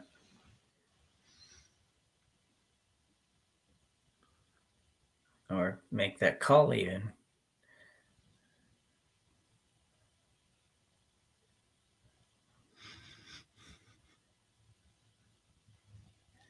So he's going to play that. I don't know. Maybe he's just playing the straight peel on this. I don't think he'd run it into that rock. I think he'd run it into the other green rock, but so it might be just a straight peel. And it is a straight peel. That was certainly the call.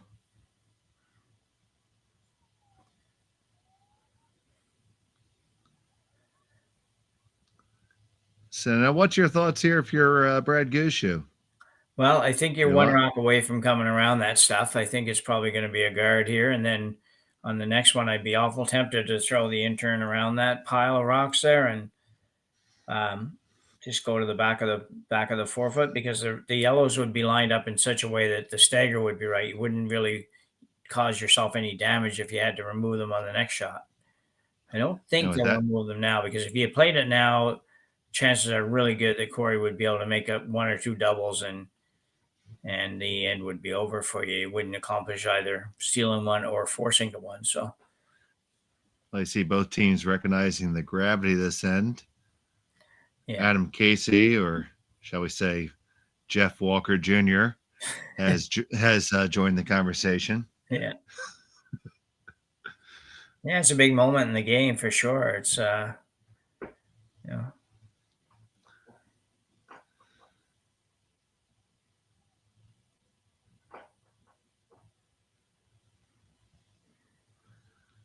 Ultimately, this end most likely will decide it, I would think. yeah.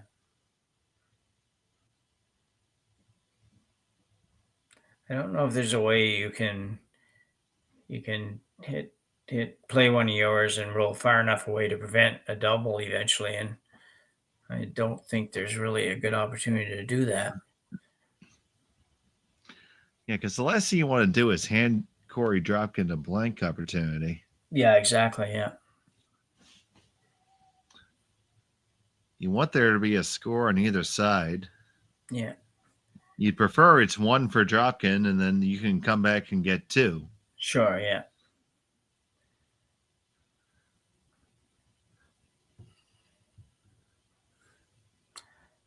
But these teams have been yeah, extremely evenly. These teams have been extremely evenly matched. Deuces have been hard to come by. We've had a 3 and 1 deuce and 3 blanks in this game. I know it's hard to believe. Like Corey's team, well, both teams haven't scored much, but Dropkin's only scored once, and it just doesn't feel like that. It's like it feels like they've had more opportunities and scored more points than that. But so here's the come around that we just talked about. I thought this might wait one more shot, but they've chosen to play it now.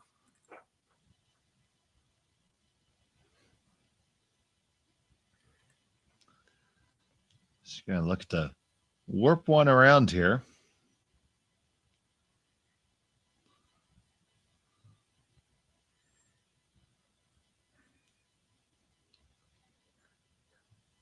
And the shot's away from Nichols.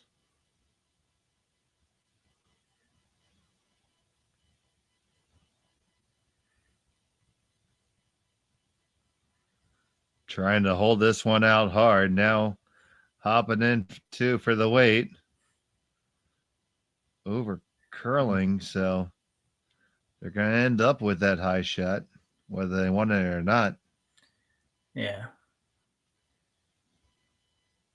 Yeah, I don't think that's too bad. I think, that's kind of where I thought he might call it in the first place, but I did like the come around. I just didn't know if it would be one shot too early, but Now, is that the right shot for Korey now?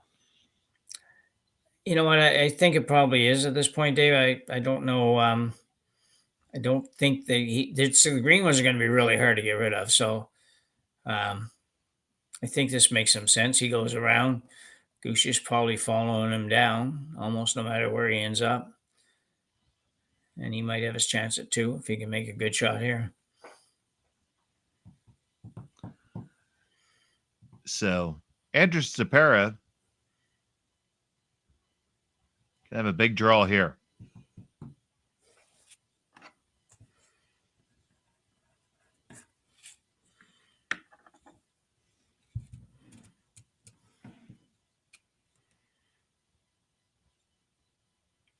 Guys are working this really hard.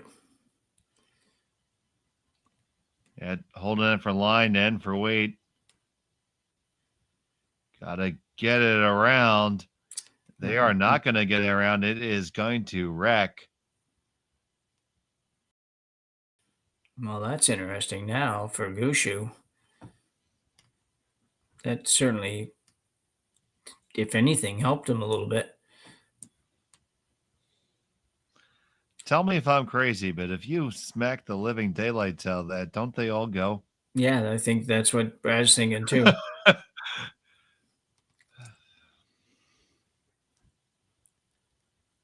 Certainly two of the yellows go, and it's just a matter of that back one. I think he'll catch that. I don't know for sure. You can see Mark's going to warm it up a little bit. Always seems something slightly illegal about that, but it's not. So anyway, um, yeah, this is going to be interesting. I'm just not sure how much of the back one he's going to get, but certainly the top one and the one right behind the green one are going to go, and he should be in a pretty decent position after this, I think. So Brad Gushue looking for the big shot here in the 7th. There you go. On the one, bang, bang, bang, and there they go. All the yellows explode away, and it's Gushue line 3.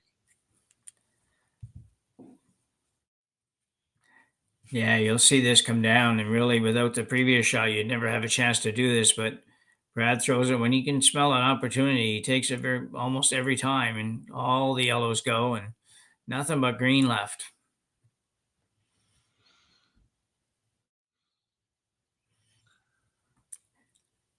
Yeah, Ste.Marie's rock just ended up in the worst place it could end up. It wasn't even terrible being short, but he had to be shorter than that. If you're going to be short, you got to be short. So Dropkin's going to try to get rid of some stuff here. He can probably get rid of all but one, to be honest. I think he can hit the top green onto the green on the top of the 12-foot, which might make the double on the other one. So I could see that probably didn't make a lot of sense, but in my mind, it's perfect. So it's I think he can get rid of three of the 4. Yeah, I see a good possibility of 3 going here too. So Yeah. I might be crazy, but you're not. So we're in good shape. No, we're doing good. Here's Korey Dropkin with his first in the 7th. Trying to have an answer after Gushue laid a great one on him. On it, right out of his hand, holding the line. Yeah. You move 1, and that's all you move. Yeah, I think he was tight right off the start. So, well, quite a change here. It's pretty interesting. Gushue could make this really tough on Dropkin. You just go top button, don't you? Yeah, I think it's just that would make sense to me. I just say he was looking a little bit of a tap kind of shot, but I don't know. Not sure why you do that.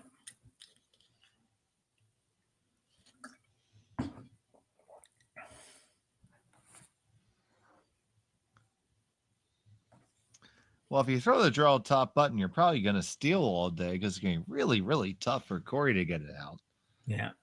So I'm assuming you're trying to, well, clearly the force is on.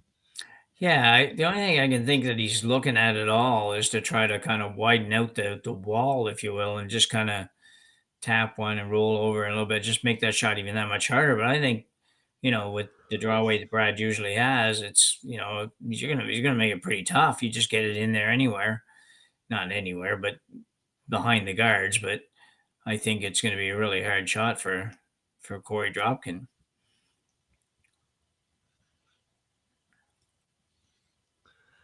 Adam Casey being a good lead and getting the rock ready for his skip, as I'm sure he has expected in the past. Yeah.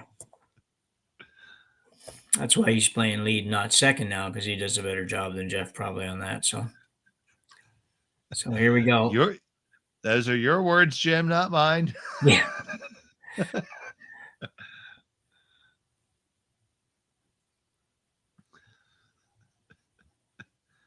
Brad Gushue with his final stone in the 7th.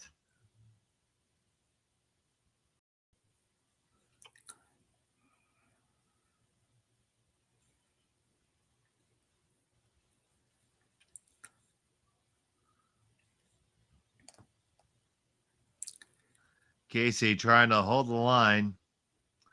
Now they're both trying to drag it for the weight. get around everything you did. Now, where are you going to bury it to? Finish it off hard. And not too bad, but it's going to leave, most of the 4 foot. Just grab a little itsy bitsy piece of it, and it'll be a single for Dropkin. Yeah, perfect line on that shot. They just needed a little bit more oomph or whatever. They just needed to move it. You get another 2 feet out of that, or even 18 inches, and it would be really, really good. But they won't be unhappy with that, anyways. Korey's going to have to make a decent draw to score, and that Gushue would have taken that start in this end for sure. Yeah, so the force is on here, short of Korey having a tactical nuclear weapon in his back pocket. Yeah. Yeah.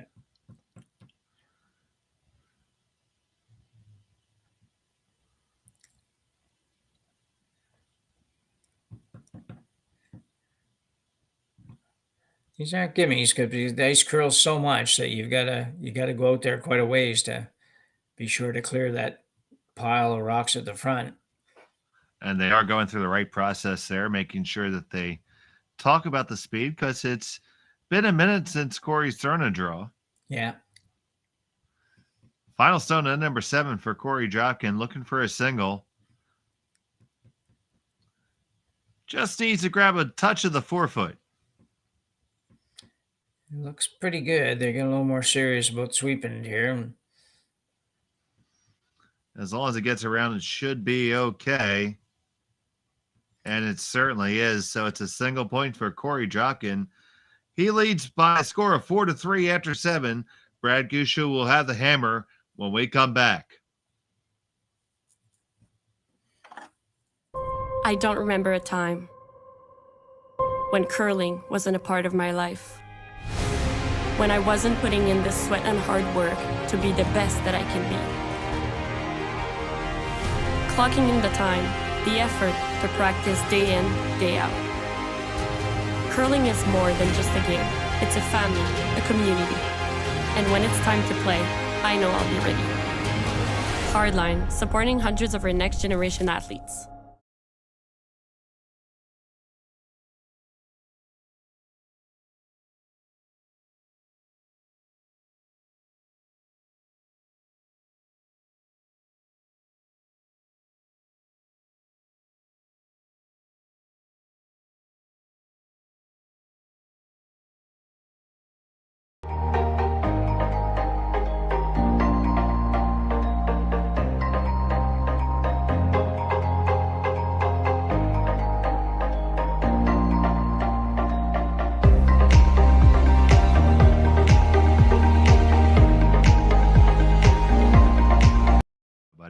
Yeah.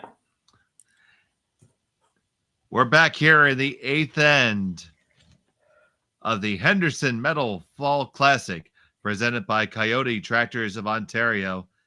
I'm Dave Schmel. I'm joined by Jim Nix. And we have been treated to a great game with all of you here watching between Korey Dropkin and Brad Gushue. Yeah, it's been a good one for sure. So we have Brad Gushue trailing by 1. He has the hammer here in the 8th end. Looking to score a deuce to get the win here.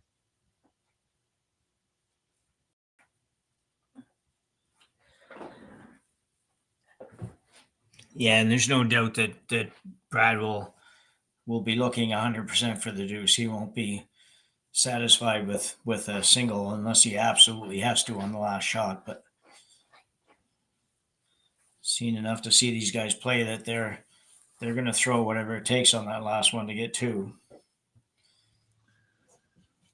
A little wobble there, but a good recovery.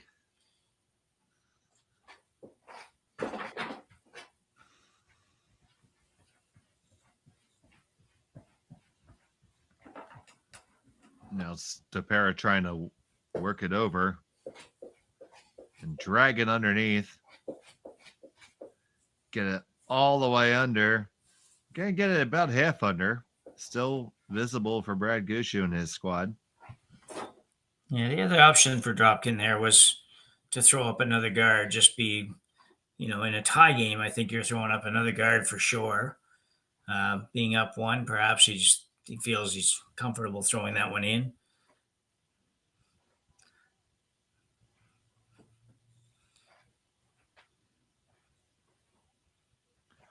So playing hard for the force here and trying to get to an extra. Yeah.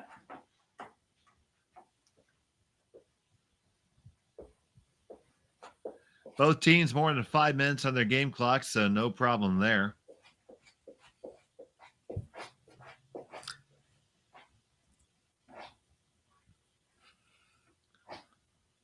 You see Korey adding to the stack. We've seen this script played a few times this game.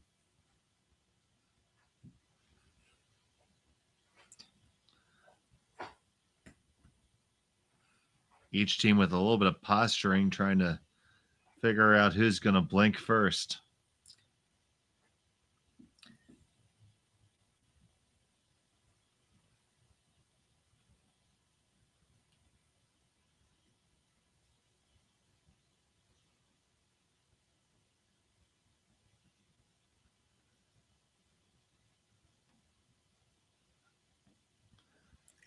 This one does not make it around the guard.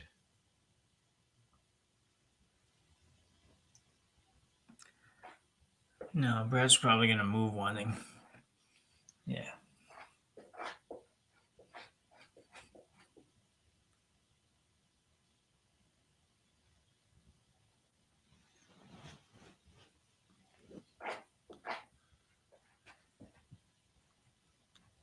Are you looking to leave your shooter here someplace or just more of a straight peel? No, I think you're looking to leave the shooter right there. It's being a good spot for you. It's very close to the rings, and your green one's on top of the yellow one in behind, so just sit it right there. It's perfect. This one's curling up a good deal. It's going to move them both. Whether you want to or not, they're both gone. Yeah, I think that's exactly what they were playing. I don't think it was there you go. Okay.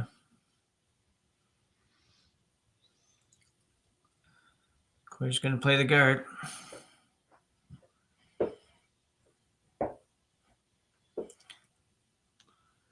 So I'm assuming you want to drop this as long as you possibly can. Yeah, I think it's I would consider probably like a halfway kind of shot, something like that. Oh, I'm going to have a chat.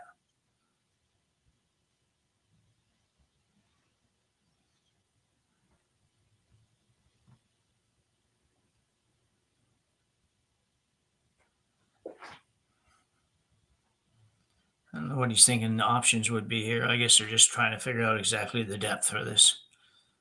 And a good idea. It's going to be important. Corey's also talking about that's indicating there. You could peel that corner off, maybe make the double, and I don't know that. Yeah. I'm not sure the corners are, normally you'd say the corner could hurt you. I'm not sure the corner's really set up to hurt you here right now, but. Give you a quick look around the rings here. John Epping got the win over Stanley McEwen, 7-1. It's Mike McEwen with a 5-3 lead over John Schuster. Morizumi, a 7-2 win over Brad Jacobs.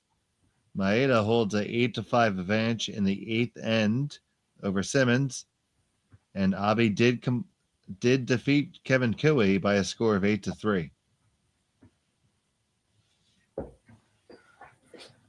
So some good teams having a tough weekend here, but that's what happens when the good teams are also playing good teams. So yeah, we got 28 pretty good teams here, buddy. Yeah, exactly. What's it they say in the NFL? The other guys get paid too? Yeah.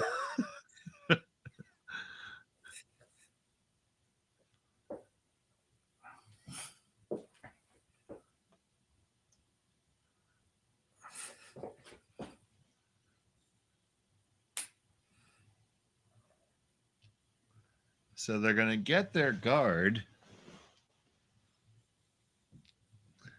And that depth is right where you wanted it, about halfway. So they could have saved all that time and just listened to you. Yeah, I've done some coaching.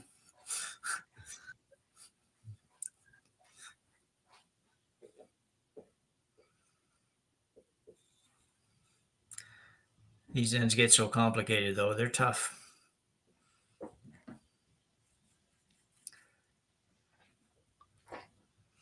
So now here's Jeff Walker with his second.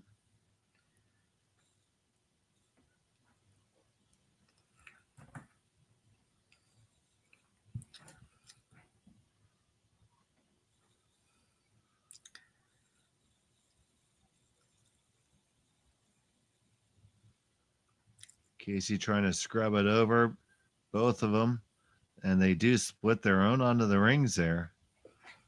So that's very interesting for later. Yeah, that was an interesting call. I don't think I would have thought of that. That's you'll see him going playing a little split here just to move the green ones out of the way and to give you something to come off later. So now you're sitting number 2, number 3, number 4. That's a lot of rocks to have in there and a lot for Korey to have to think about. He's got a guard out there, but it's one lonely guard right now. I think he's got to he's either got to move something or he's got to draw in for another rock. So, yeah, my first instinct would be to draw down on top of and lie third, but moving something's probably pretty good too. Yeah. But another shot definitely worth the conversation. The rubber is meeting the road right now. Yeah. They might use up all this time they've banked by the time this end is over anyway. Okay.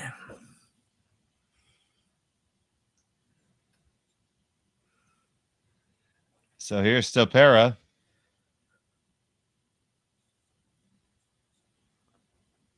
And come with the out turn and try to get this one moving and roll on in. Get a little 2-for-1 special. You got to hit it first. So, no, you flash. Well, I'll tell you what, I didn't think he threw that too bad. And it just never really worked its way over there the way I'm sure that they obviously felt it would too. Wasn't really crazy heavy. And they weren't panic brushing it either. No, they weren't. Yeah, they weren't making it go any extra. So maybe they should have been.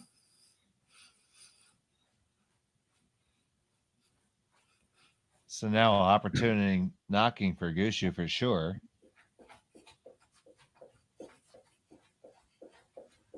Nichols with this stone they're going to take this opportunity to get rid of that Dropkin stone.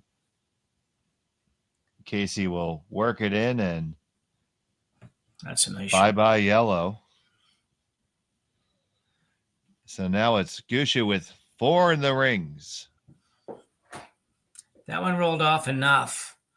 Probably rolled off more than Mark would have liked it to roll off. So looks like Korey's going to play some kind of a draw here. I don't know if he's trying to go through that port, Dave, or if he's just trying to sit on one of the green ones. We'll find out in a second. This looks a touch heavier than draw weight. But they're on it right out of Andrew's hand.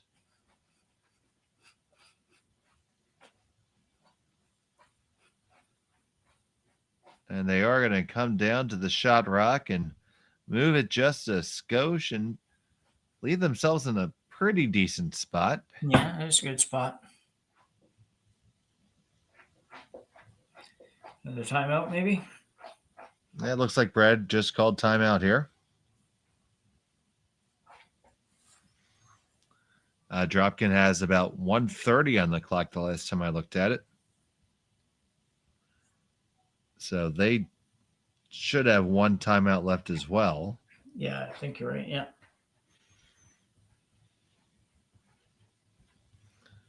This is the second timeout for Team Gushue, but they have another 4 minutes behind. Yeah. This is a tough call here. I'm not quite sure what's the right shot to be, what the right shot would be here. Mark's last one came around there pretty hard. He could probably get to the yellow. I just don't know for sure if he can get enough to not have it bounce off the green and stay for shot somewhere.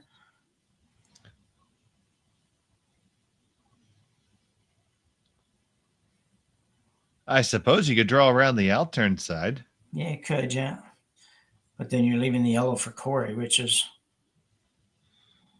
not probably the preferred thing. Well, which is why that yellow is in a good spot right now. Yeah, oh yeah, for sure. It's a great spot.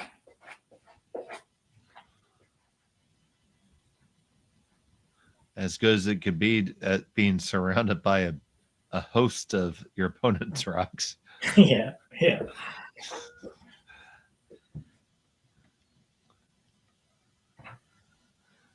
They seem to have settled on a quietish tap and move. Oh, he's going to go this way? Oh, okay, yeah.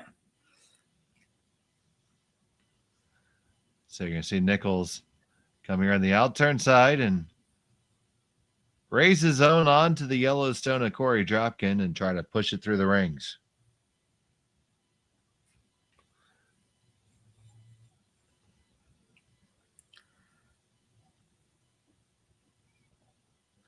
Casey on the sweep trying to hold it. Bang, bang. We move a lot, but the Dropkin stone is right there, basically on the button after all that happened. That did not go the way you drew it up, buddy. That's pretty much disaster for Gushue, really. We'll see it come down here, and I'm not like everybody else have to see where it really hit. What's the problem? Yeah, we didn't really get to see the finish of that. But he obviously didn't hit it where he wanted to have it, but I don't think they would have ever envisioned losing all the green ones, or almost all the green ones. Well, I don't know what the technical term for it is, but I'm going to say that's not good. No. That would be definitely correct. So I do believe that, yeah, timeout's been called by Team Dropkin, and coach is out there with them. Yeah, their last timeout was at the other end. The coach didn't get to have any input at all. So he got to look, though. Yeah. I mean, I don't see. You're just hitting the green, aren't you? Yeah, you're hitting the green. Yeah, I think they're just talking about where they'd like to end up after they hit the green. So I think it's that's the only part of the discussion that I can figure that needs to be had. You got to remove that green one. So where do you think it goes? Well, I think they indicated they want to roll to the other side of center, which would be probably top 4 foot, something like that. Or top 8 foot rather, probably not top 4 from where it is, but it's probably as good as any. I would be thinking about rolling in front of mine, but you want to make sure you don't leave an easy double and roll behind a guard or something. That's what you don't want to do. So I think they would really like this one to get out of the way a little bit. So here's Korey Dropkin with his first in the 8th. We're going to remove this stone from Brad Gushue. On it, hard to hold the line. We're going to get a decent roll out of it. Doesn't roll quite as far as I think they would have liked, but does appear to be a sliver undercover. Yeah. Probably a third to half a rock, probably behind the guard, thrown from the right-hand hack.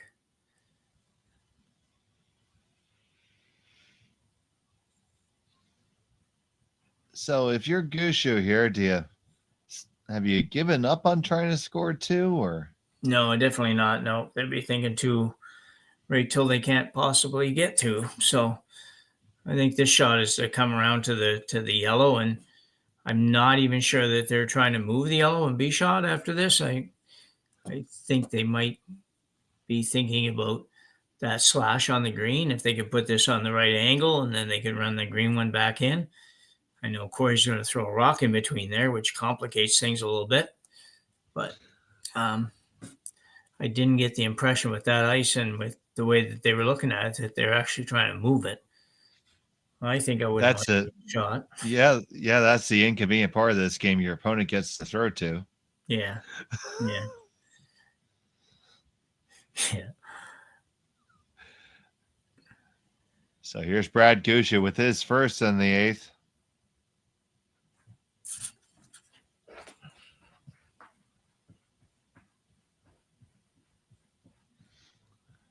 On it hard to hold the line. Now we're trying to drag it for the weight as well. Got to get past that guard. Past the guard. Oh, you never did. And you left it high. Oh, my. It's still Dropkin sitting 1-2. Yeah, that wasn't certainly was not part of the plan for sure.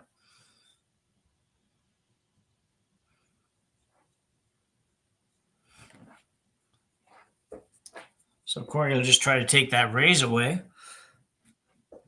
and force Brad to maybe, if he has enough room, to go around on the out turn and get a piece of the button. It's there. He's done it before, and he's going to have to do it again, it looks like. So the guard upcoming from Korey Dropkin here.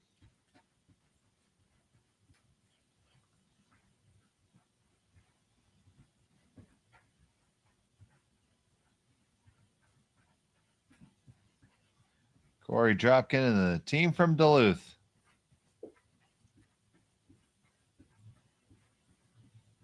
With their final in the 8th, looking to lock it down to force Gushue to a really tough draw.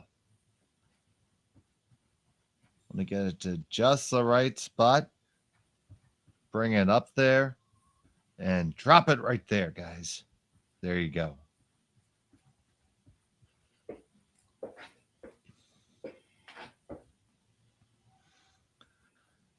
So this is why you pay to skip the big bucks.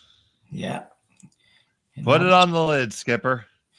Not much to talk about on this one either. It's pretty well predetermined before Korey's rock even stopped what he was going to have to do, what Brad was going to have to do. So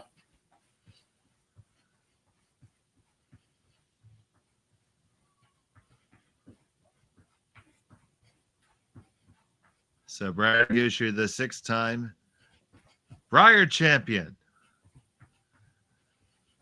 needs to pin this one with his final stone in end number 8 to force the extra.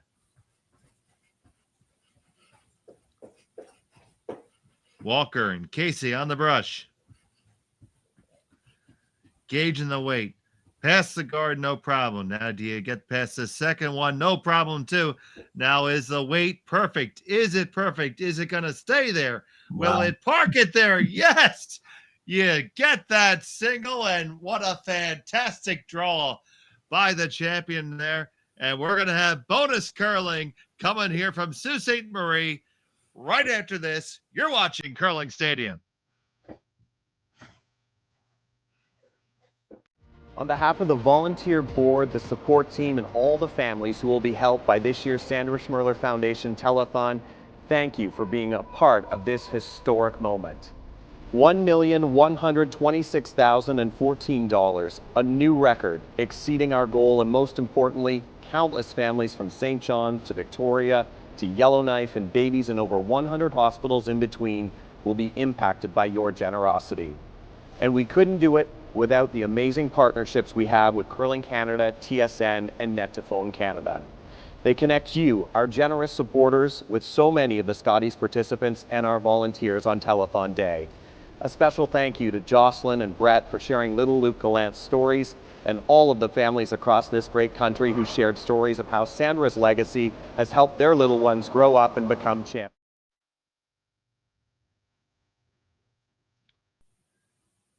We're back here in the extra end here at the Henderson Metal Fall Classic presented by Kioti Tractors of Ontario.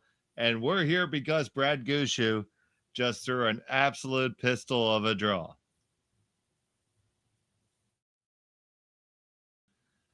And here's another look at it. managed perfectly by the Brushers, negotiating past both those guards and stopping right on the pin. That's a shot of a champion right there. So now it is Korey Dropkin with the hammer here in the extra.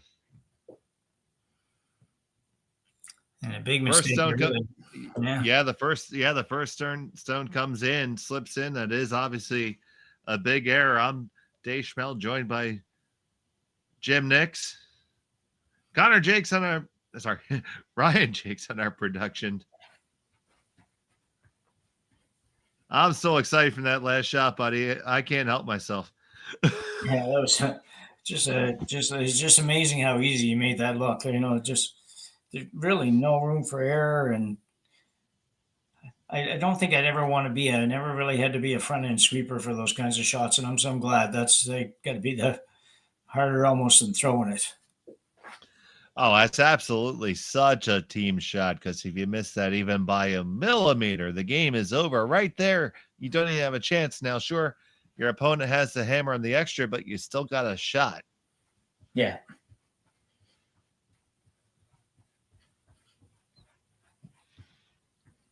That guard does go up. Now, not touching the center line, so you could tick that if you want it. And Yeah. I do think that's what Corey's calling.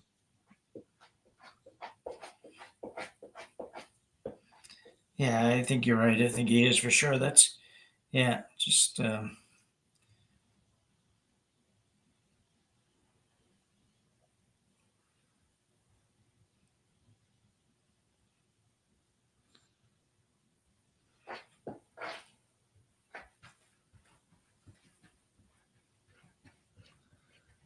This is here, and Gushue's going to see if he can get to that center line. He does, and it's going to have to go on back.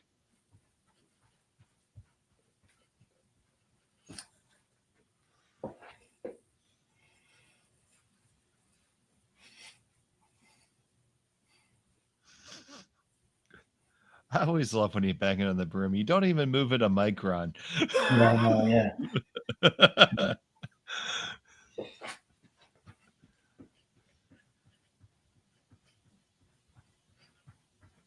That's a big break for Gushue, though. Yeah, absolutely, because that first guard did slip in, and if they had been left without any guards, that would have been terribly unfortunate. Yeah, yeah. And uninteresting for us. And it is all about us, Jim. So here's Jeff Walker. They're going to lay up another guard. We're going to see this for a while.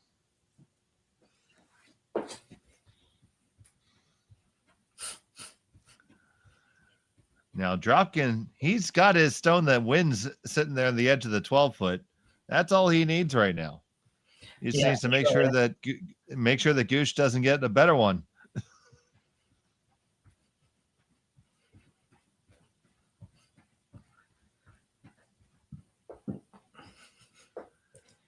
And now, of course, we're past the free guard zone, stone number 6 here. We can peel away.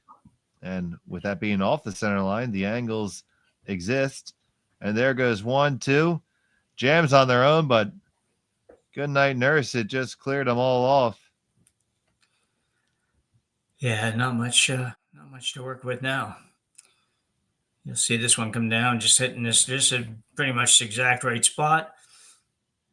Almost didn't curl enough for him, but just came up. A little unlucky over there, but again, not something that really should be a factor. So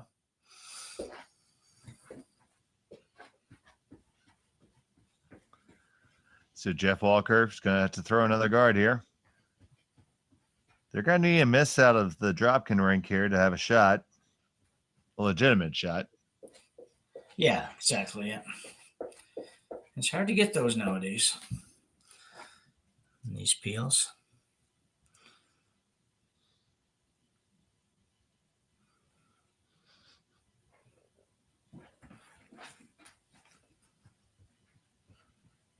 Peel attempt forthcoming.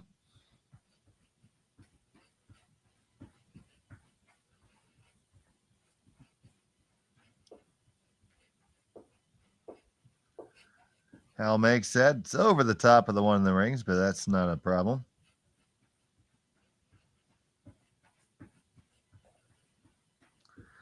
Now you see Brad motion to a little bit of a different spot here on the ice.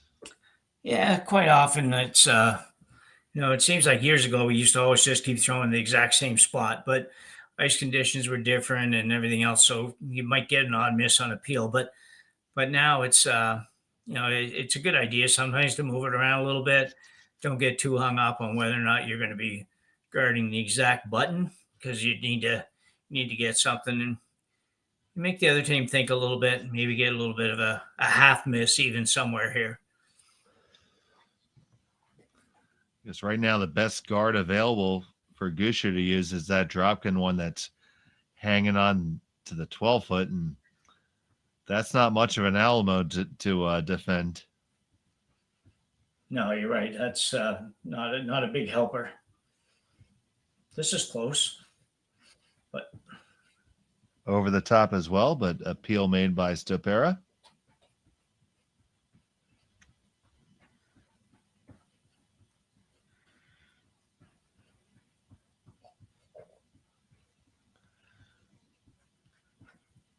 Now Nichols called on for the guard.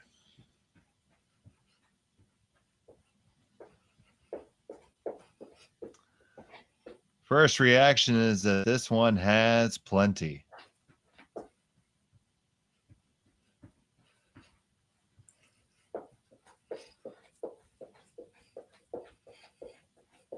bit of a hopeless feeling for the team without Hammer here. It's just kind of not a lot of hope at this point. But you got to keep throwing it, keep hanging in. You just need to get a half, three-quarter miss or something to at least make the other skip have to make something decent. Good shot, but another one. Good job. Yeah, we've seen that one just go just over the top of that like 3 times now, but it's still a well-executed shot. And now it's time for Brad Gushue to continue to try to dream the impossible dream here. Yeah, if that corner guard was a little bit better, you might see Brad kind of duck around there, figuring the other guy might peel the corner, and then you put another one in the house and make him either make the draw or have to hit and stay. So it's just a little bit too far out of the way and probably a little too long, too. Korey could probably get it even if you go behind it. So here's the first from Gushue.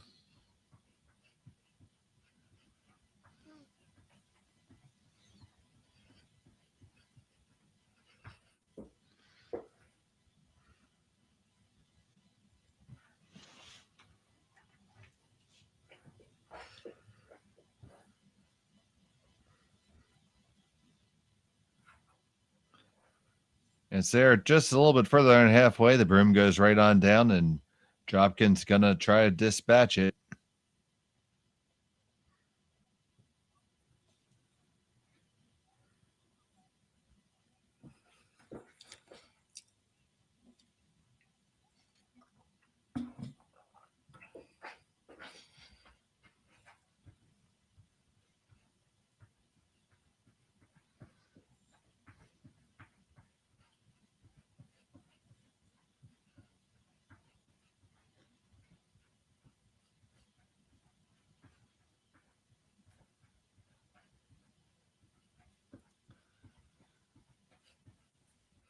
Peel attempt on the way from Dropkin, and that goes no problem.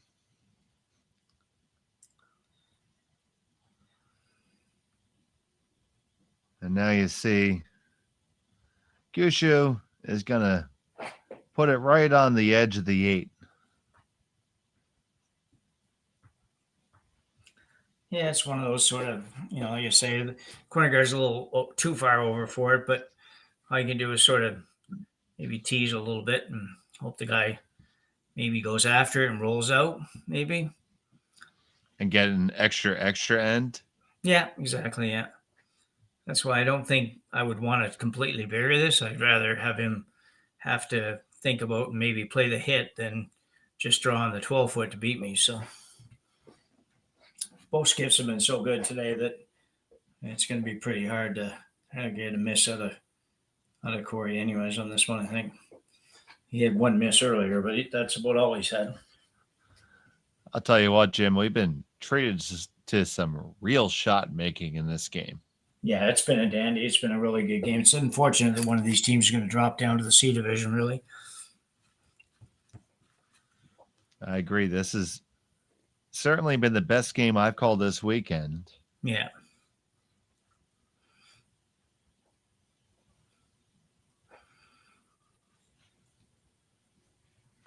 And you see that one settle right in the tee line, right at the 8 foot, right where he put down the broom. And Korey is going to hit it. So it's going to be a hit and stick for the win. They better do that housekeeping and don't ever want that to pick. That would be terrible. Yeah, for sure. Yeah. So Korey Dropkin ready for his final in the extra.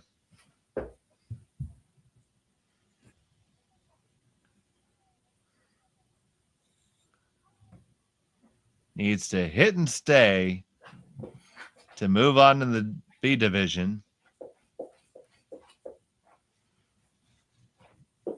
Here in Sault Ste. Marie.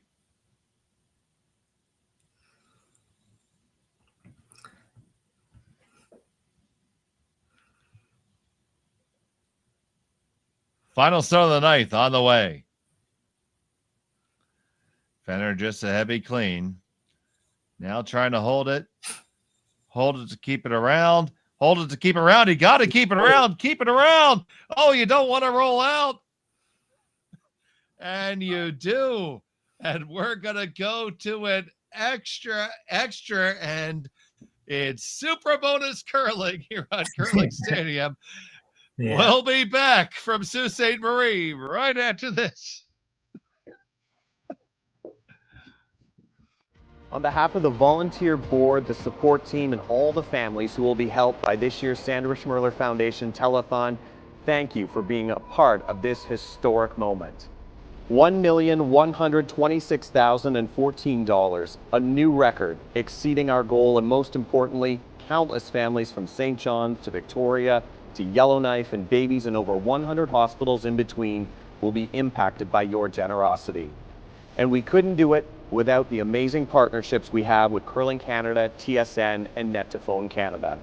They connect you, our generous supporters, with so many of the Scotties participants and our volunteers on Telethon Day. A special thank you to Jocelyn and Brett for sharing little Luke Gallant's stories, and all of the families across this great country who shared stories of how Sandra's legacy has helped their little ones grow up and become champions. In each of the last 3 years, because of generous supporters like you, the Sandra Schmerler Foundation has been able to give back $1 million to help babies in every province and territory. And this year's telethon will ensure we can continue that incredible momentum. Thank you for helping champions start small. Thank you, Canada!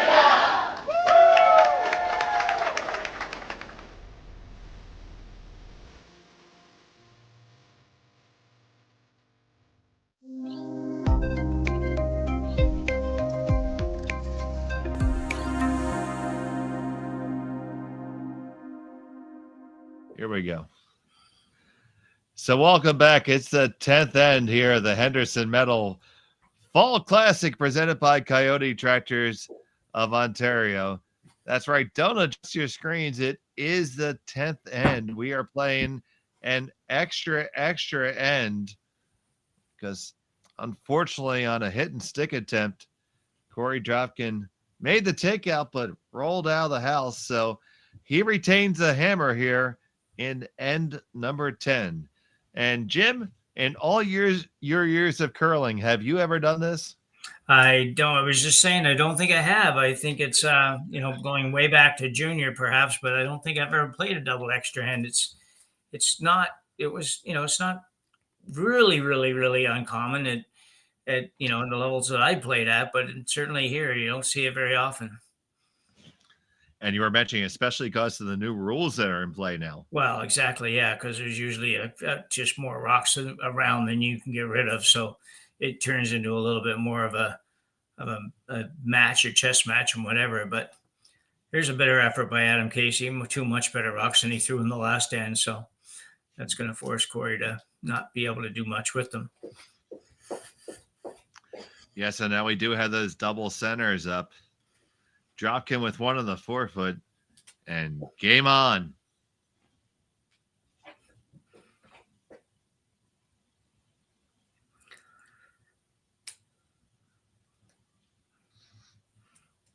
Korey will go in the house, and then you'll probably see Brad come right in on top, and then some peels will start to happen. So I'll tell you how rare this is in terms of curling, or at least curling stadium history. Our scoreboard software is not set up to accept this. Oh, really? Yeah.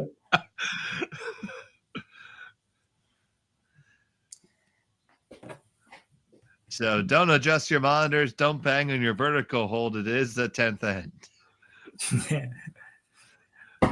And by the way, I don't see a 9 on the scoreboard either. So Yeah. they weren't ready for it here either.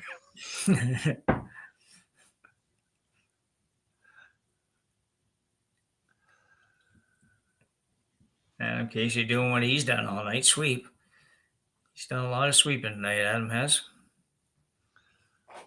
Yeah.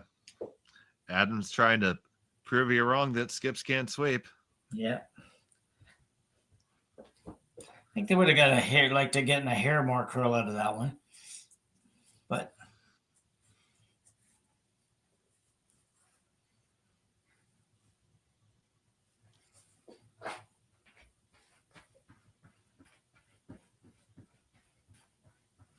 so now we're going to look to open these up, and both teams receive, once again, their full allotment of time for this double extra. yeah.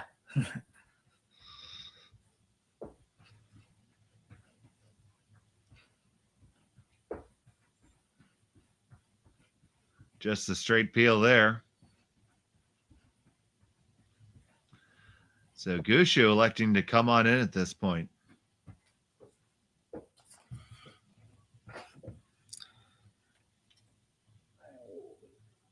Yeah, an interesting call too. It's some people might figure, well, he should be going another guard up here, but he's also thinking that if he can get into the back there, it's probably not lined up for Dropkin to run any kind of slashes at it. So it might be an opportunity that he won't have later.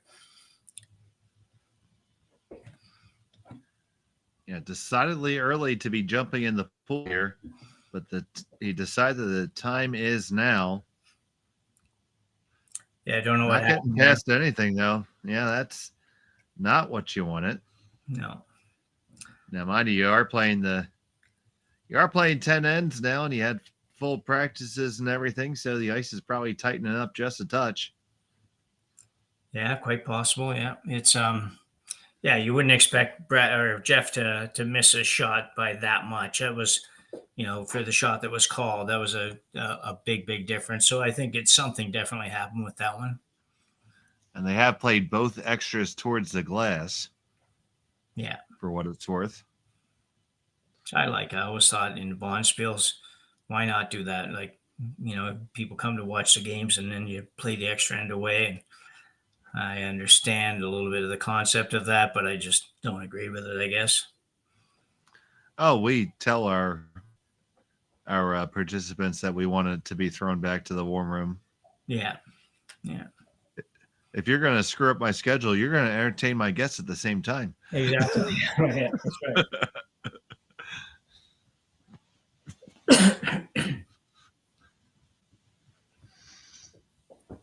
I assume each team gets one timeout in the extra ends, or in the in the extra ends. I think that's the way they usually do it. That is the standard practice. I've had the pleasure of timing a few competitive events.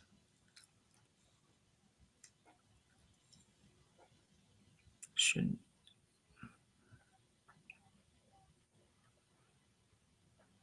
By the way, thank you to anyone who ever does time at a Bonspiel. it is not as easy as it looks. You have to stay really focused. You can't even think about the strategy. So the guard's going to come up here again from Brad Gushue. Hey, there we go. We figured it out. 10th end.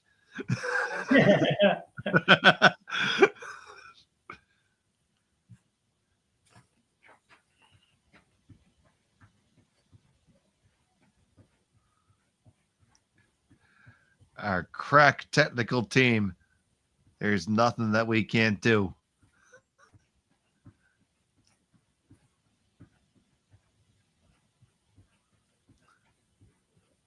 This guard comes on up and maybe over curled just a hair, I would think.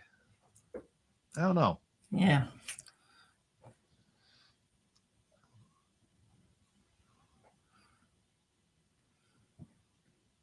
Going to give Korey an opportunity to move a lot of granite.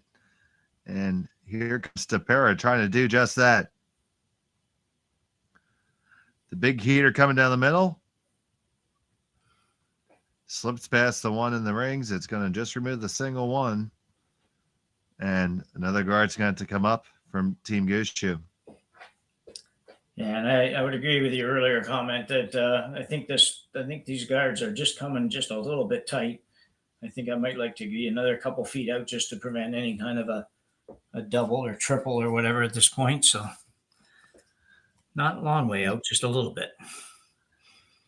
It goes back to that draw attempt being light. I mean, it's if you're going to call that shot and make that commitment to go in, you have to get there.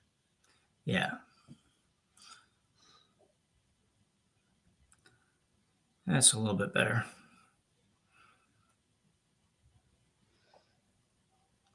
Yeah, this will likely just be a straight peel. No thought of even trying to catch something on the way by.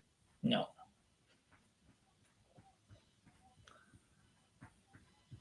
Ste.Marie fires this away. Might get a little bonus. Ooh, really? A lot closer than I thought that would be. Yeah. So now we're down to skip rocks. How do you build this from here, buddy?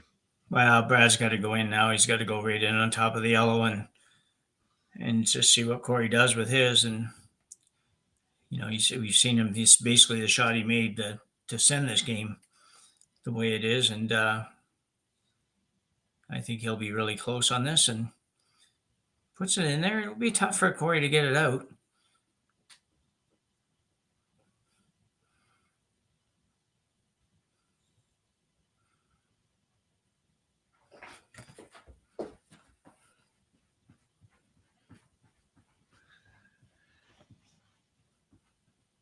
Brad Gushue with his first and the second extra.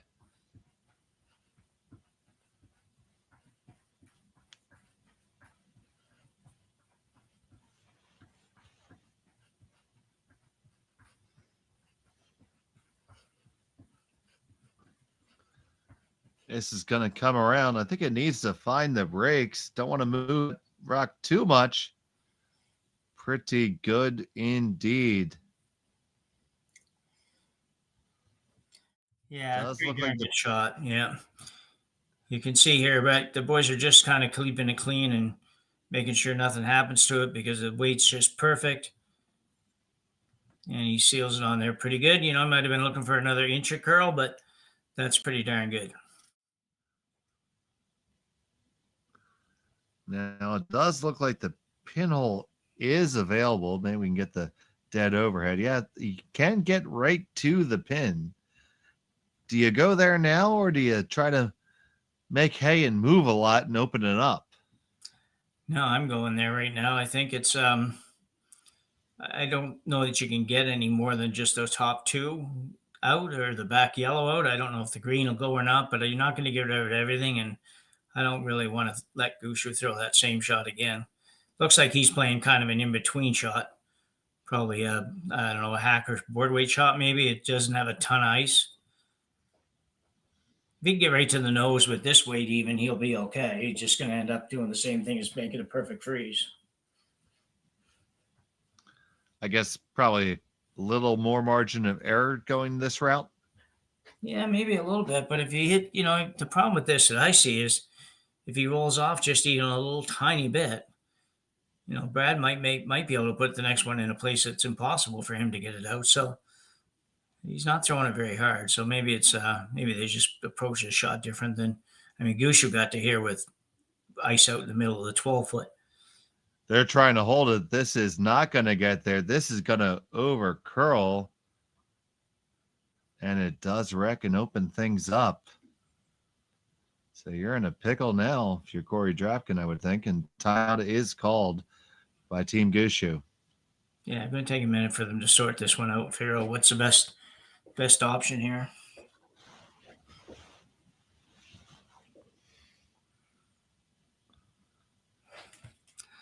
This is a tough one because if he moves that top one and just sits like he just indicated, just made a little tap and roll to the center line, Korey can probably throw the double because then he can throw it hard enough that he can probably get both greens going. Can't really play the double and the two yellows. You could, but you're going to leave the back one wide open. So I think he's forced into playing some kind of a draw here. Could come down, freeze right to his own, but I think the yellow is in the way enough that you might just set up a fairly easy double, to be honest. And the way the ice curls on the intern side, I'm not sure if he can quite get there. So he's going to throw like a top 4-foot guard and let Korey play probably what amounts to an outturn tap on the yellow.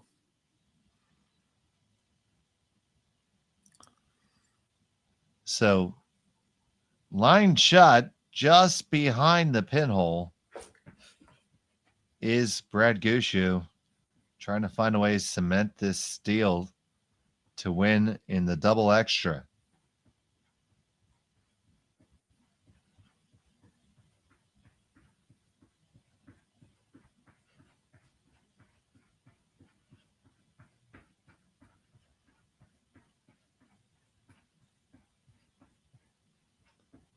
Brad Gushue, the veteran from St. John's.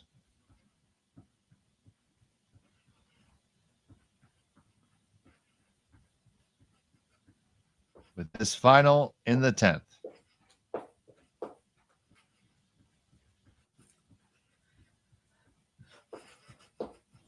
Working hard to hold the line. You want to be in just the right spot. Just want to get a little nuzzle off of that and come all the way up to cover it up. And is that good enough? Yeah, that's pretty much exactly what he called. I mean, it does leave Korey, I think, a reasonably makeable shot, assuming, like you say, assuming we're right on the fact that if he just comes up against the green one, that he would be shot and would cover a little bit of the hole. But it doesn't look like they think that's the case, though, Dave. Because that would seem like Jacques' choice, I think. Absolutely. We'll see how tight we can get to this one. Move, Andrew.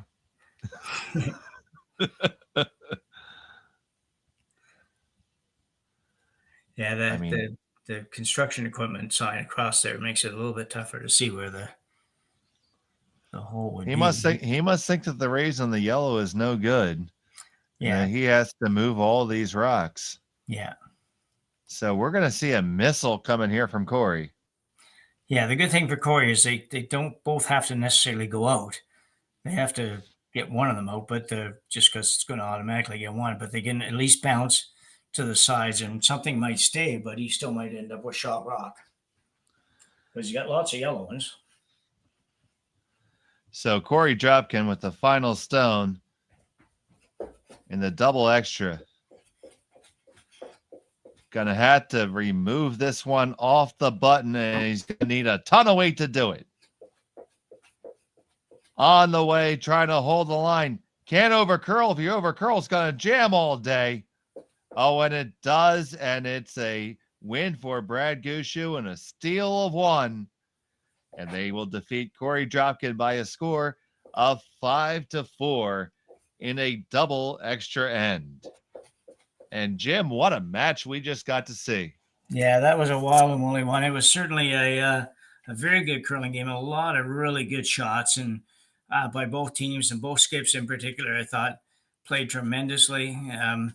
Just a treat to watch that one, even if we had to go 12 ends or 10 ends to watch it. So, yeah, good effort by both teams, but Gushue's got to be a little relieved to be staying in the B side. So.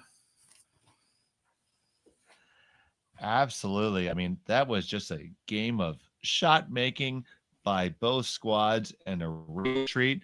And we are thrilled that you were able to join us here on Curling Stadium. And stay tuned. We have lots of action for you the rest of the weekend here from the Henderson Meadow Fall Classic, presented by Kioti Tractors of Ontario. But for right now, for Jim Nix, Ryan Jakes the Snake, I'm Dave Schmel. We thank you so much for watching us. Have a good night. I don't remember a time when curling wasn't a part of my life. When I wasn't putting in the sweat and hard work to be the best that I can be. Clocking in the time, the effort to practice day in, day out. Curling is more than just a game. It's a family, a community. And when it's time to play, I know I'll be ready. Hardline, supporting hundreds of our next generation athletes. Everything I've worked for, everything I've sacrificed, has led to this. It's out of your hands now. All the gold medals in the world can't help you now. You could throw the perfect rock and still miss, but it just takes one. You leave it all out there on the ice to leave behind a legacy.